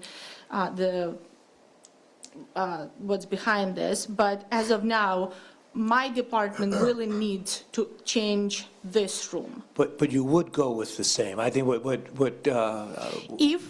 there Beth would- was asking is that if we do decide that we have the money or we want to propose it for police, we would still, you choose Stone Mountain, correct? Correct. As a part of the process, we also did reach out to references. The closest to us municipality was Saco, who also just changed recently. They did go with Stone Mountain. They said they would go with them for any day or night, would go on all the road trips with the company, the professionalism, the proximity, all of it was there. I do not know much about the equipment, but I went line by line in the whole proposal with the technician, and I asked for every single piece because I wanted to make sure that every cent is counted for, and the professionalism level was just incredible, and he explained everything and made all the accommodations that I asked for. Okay. And references were just incredible for them. So that's one piece of proposal. Do you have questions about this? Because I also have questions about additional options. No, I so. think we're good on No, this. I Let's think we're talk fine. options. This is good? Okay. So as a part of proposal, this company, another reason why I would like them, they kind of gave us additional options that This is were Stone not Mountain. included. Stone Mountain. Correct. Stone Mountain. The same company, that were not included in the base price that I just gave you of Of 89,000. 89,000, okay. But they said, this is if you want a nice have and would be recommended, here is your options. The first one is seal and microphone arrays. We do receive some community feedback that boards and committees members do not speak enough in microphones.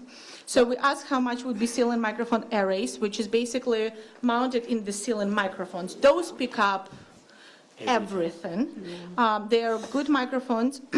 So as of, so that would be additional 13. So that would be additional $13,000. You know how many side comments we make? Yeah, that's, yeah, I mean, that's can a- we mute it a little? Plus you get people talking in the audience. I think that's. All right, we'll think, we hear you, but yeah, okay. Well, at this time, my staff does not recommend this, and not for the reasons that you have, but for Oh, not recommended. You Oh, don't okay. recommend. Oh, you We didn't do recommend not. it? Oh, just tell us which ones you We were- recommend. Tell We the were ones you concerned recommend. about We it. don't Oh, need to- okay. Yeah. Or you, don't go over things you're not gonna recommend. Yeah, right. It's late. We Okay. trust you. Okay, perfect. Second touch screen, after a long discussion with Dave, I would not recommend this at this No, time. just ones you want. Just the ones you want. I know, it just changed in your memo. Go ahead. No, I don't care. assistive listening for an extra $3,883. That's something I need board's opinion on. So as of now, it would be optional, and it would serve to those people who have hearing aids, or if they don't have hearing aids, they would be provided with specific. So that would be a piece of equipment in here, if someone was hard of hearing, could ask for, and we would have it, and they could then hear us better. That is But correct. anyone that had a modern hearing aid could also tune in. It would be transmitting all the time, right? That is also correct. So that, yeah. I vote for that. Thumbs up. Yeah, thumbs up. Okay, For that? that's Okay, good. perfect. And the other piece that my department, it said not recommended at this time, No, but we don't want to recommend. no, I do want to recommend Oh, it. good.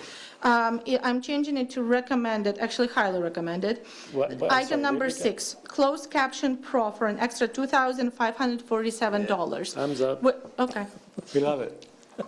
so that's, What's the difference between That's to that and meet that new extra? ADA requirements. Okay, good. correct. Yeah, ADA, right? Good. That is for Good. ADA, the rules are changing, Is it so worth that's getting the add-on for an extra, what's the add-on that you're, that will be $2,547. No, what's number 7? number 7? Oh, number 7, that is an extra file. We do not need this at this time. Okay, good. We don't, okay. Thank you. But I Excellent. will be And so circling back to you about For this. the number 3, Up, go back.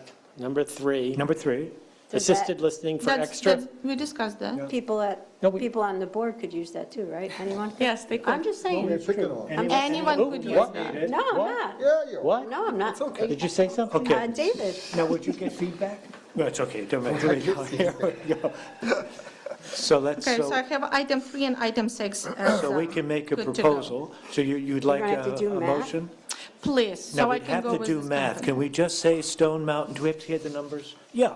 Can we say options? I'll make a motion that we award the audiovisual contract to Stone Mountain for the price of main unit, $89,681.85, for an add-on of assisted listening for an extra $3,883.72, as well as the add-on for closed caption pro for an extra $2,547.60. Second. I have a first and 2 seconds. Any discussion? We're all good? All in favor? Thank you very Thank much, you. much appreciated. Yeah, there you go. Number 14. That motion was conditional upon town. Oh, it is condition, yes, the motion conditional upon approval by this budget, by the town, actually. Yes. Yes, Yes. town vote, yes. Number 14, consider Dock Square parking lot and Goose Rocks Beach parking ordinance changes for the implementation of the new parking software. Didn't we do this last 2 weeks ago? No, this is actually just changing the ordinance. We didn't change, because we had changed some more, well, go ahead, I'm sorry. We approved Yes, it. so the new parking systems were approved at Goose Rocks Beach and at Dock Square parking lot. I'm not going to go over the memo that you already have in your packets. The reason for the ordinance change, the biggest reason for Goose Rocks, because it says stickers, which we don't have anymore. We will not be using actual stickers. So anytime you see sticker, it's going to be called permit, because it's going to be electronic permit. And for Dock Square parking lot, we will not have chaser tickets anymore. Those also will be permits, and they will be electronically tied to your license. Those are the biggest changes that I've made in those ordinances. That's it. That's perfect. So you don't need a vote, that's Do just we not need a vote? FYI. So you just need to say, yes, we can bring this. Yes, we can bring it. Yes. Yes. Yes, we And will then bring in it. 2 weeks, Needs to be we'll have a public Public hearing. hearing. Gotcha, okay, yes. That's all. Thank you, very ma'am. much. Oh, Thank you is that again, it? Nina. Thank you. Excellent job. So item 15, to accept a $250 donation from Patricia and Larry Keller dedicated towards the Nurses General Fund. So moved with gratitude. Second. First and second, discussion, hearing none. Thank you. And now asking for other business. Joe? None here, sir. David? None. No, well, it's late. None, Yeah, good sorry, for you you. already said none. Go, Alan. Well, I said none. Are you all set? None. None. None. Uh-oh. Ooh, none, we are good. Thank you. No, don't we have to vote on a warrant? It's 9:13. Yes, Yeah. we're not, oh, no, we're not done. But it's not under other business. Oh, I was ready to adjourn. Let's So now we do have to approve We're losing it, guys. the February 26, 2026 That's not 26, it's twos, two So zeros. moved. Okay, so moved. Second. All in favor? And now, Dave, A motion to adjourn. Second. all in favor? Aye.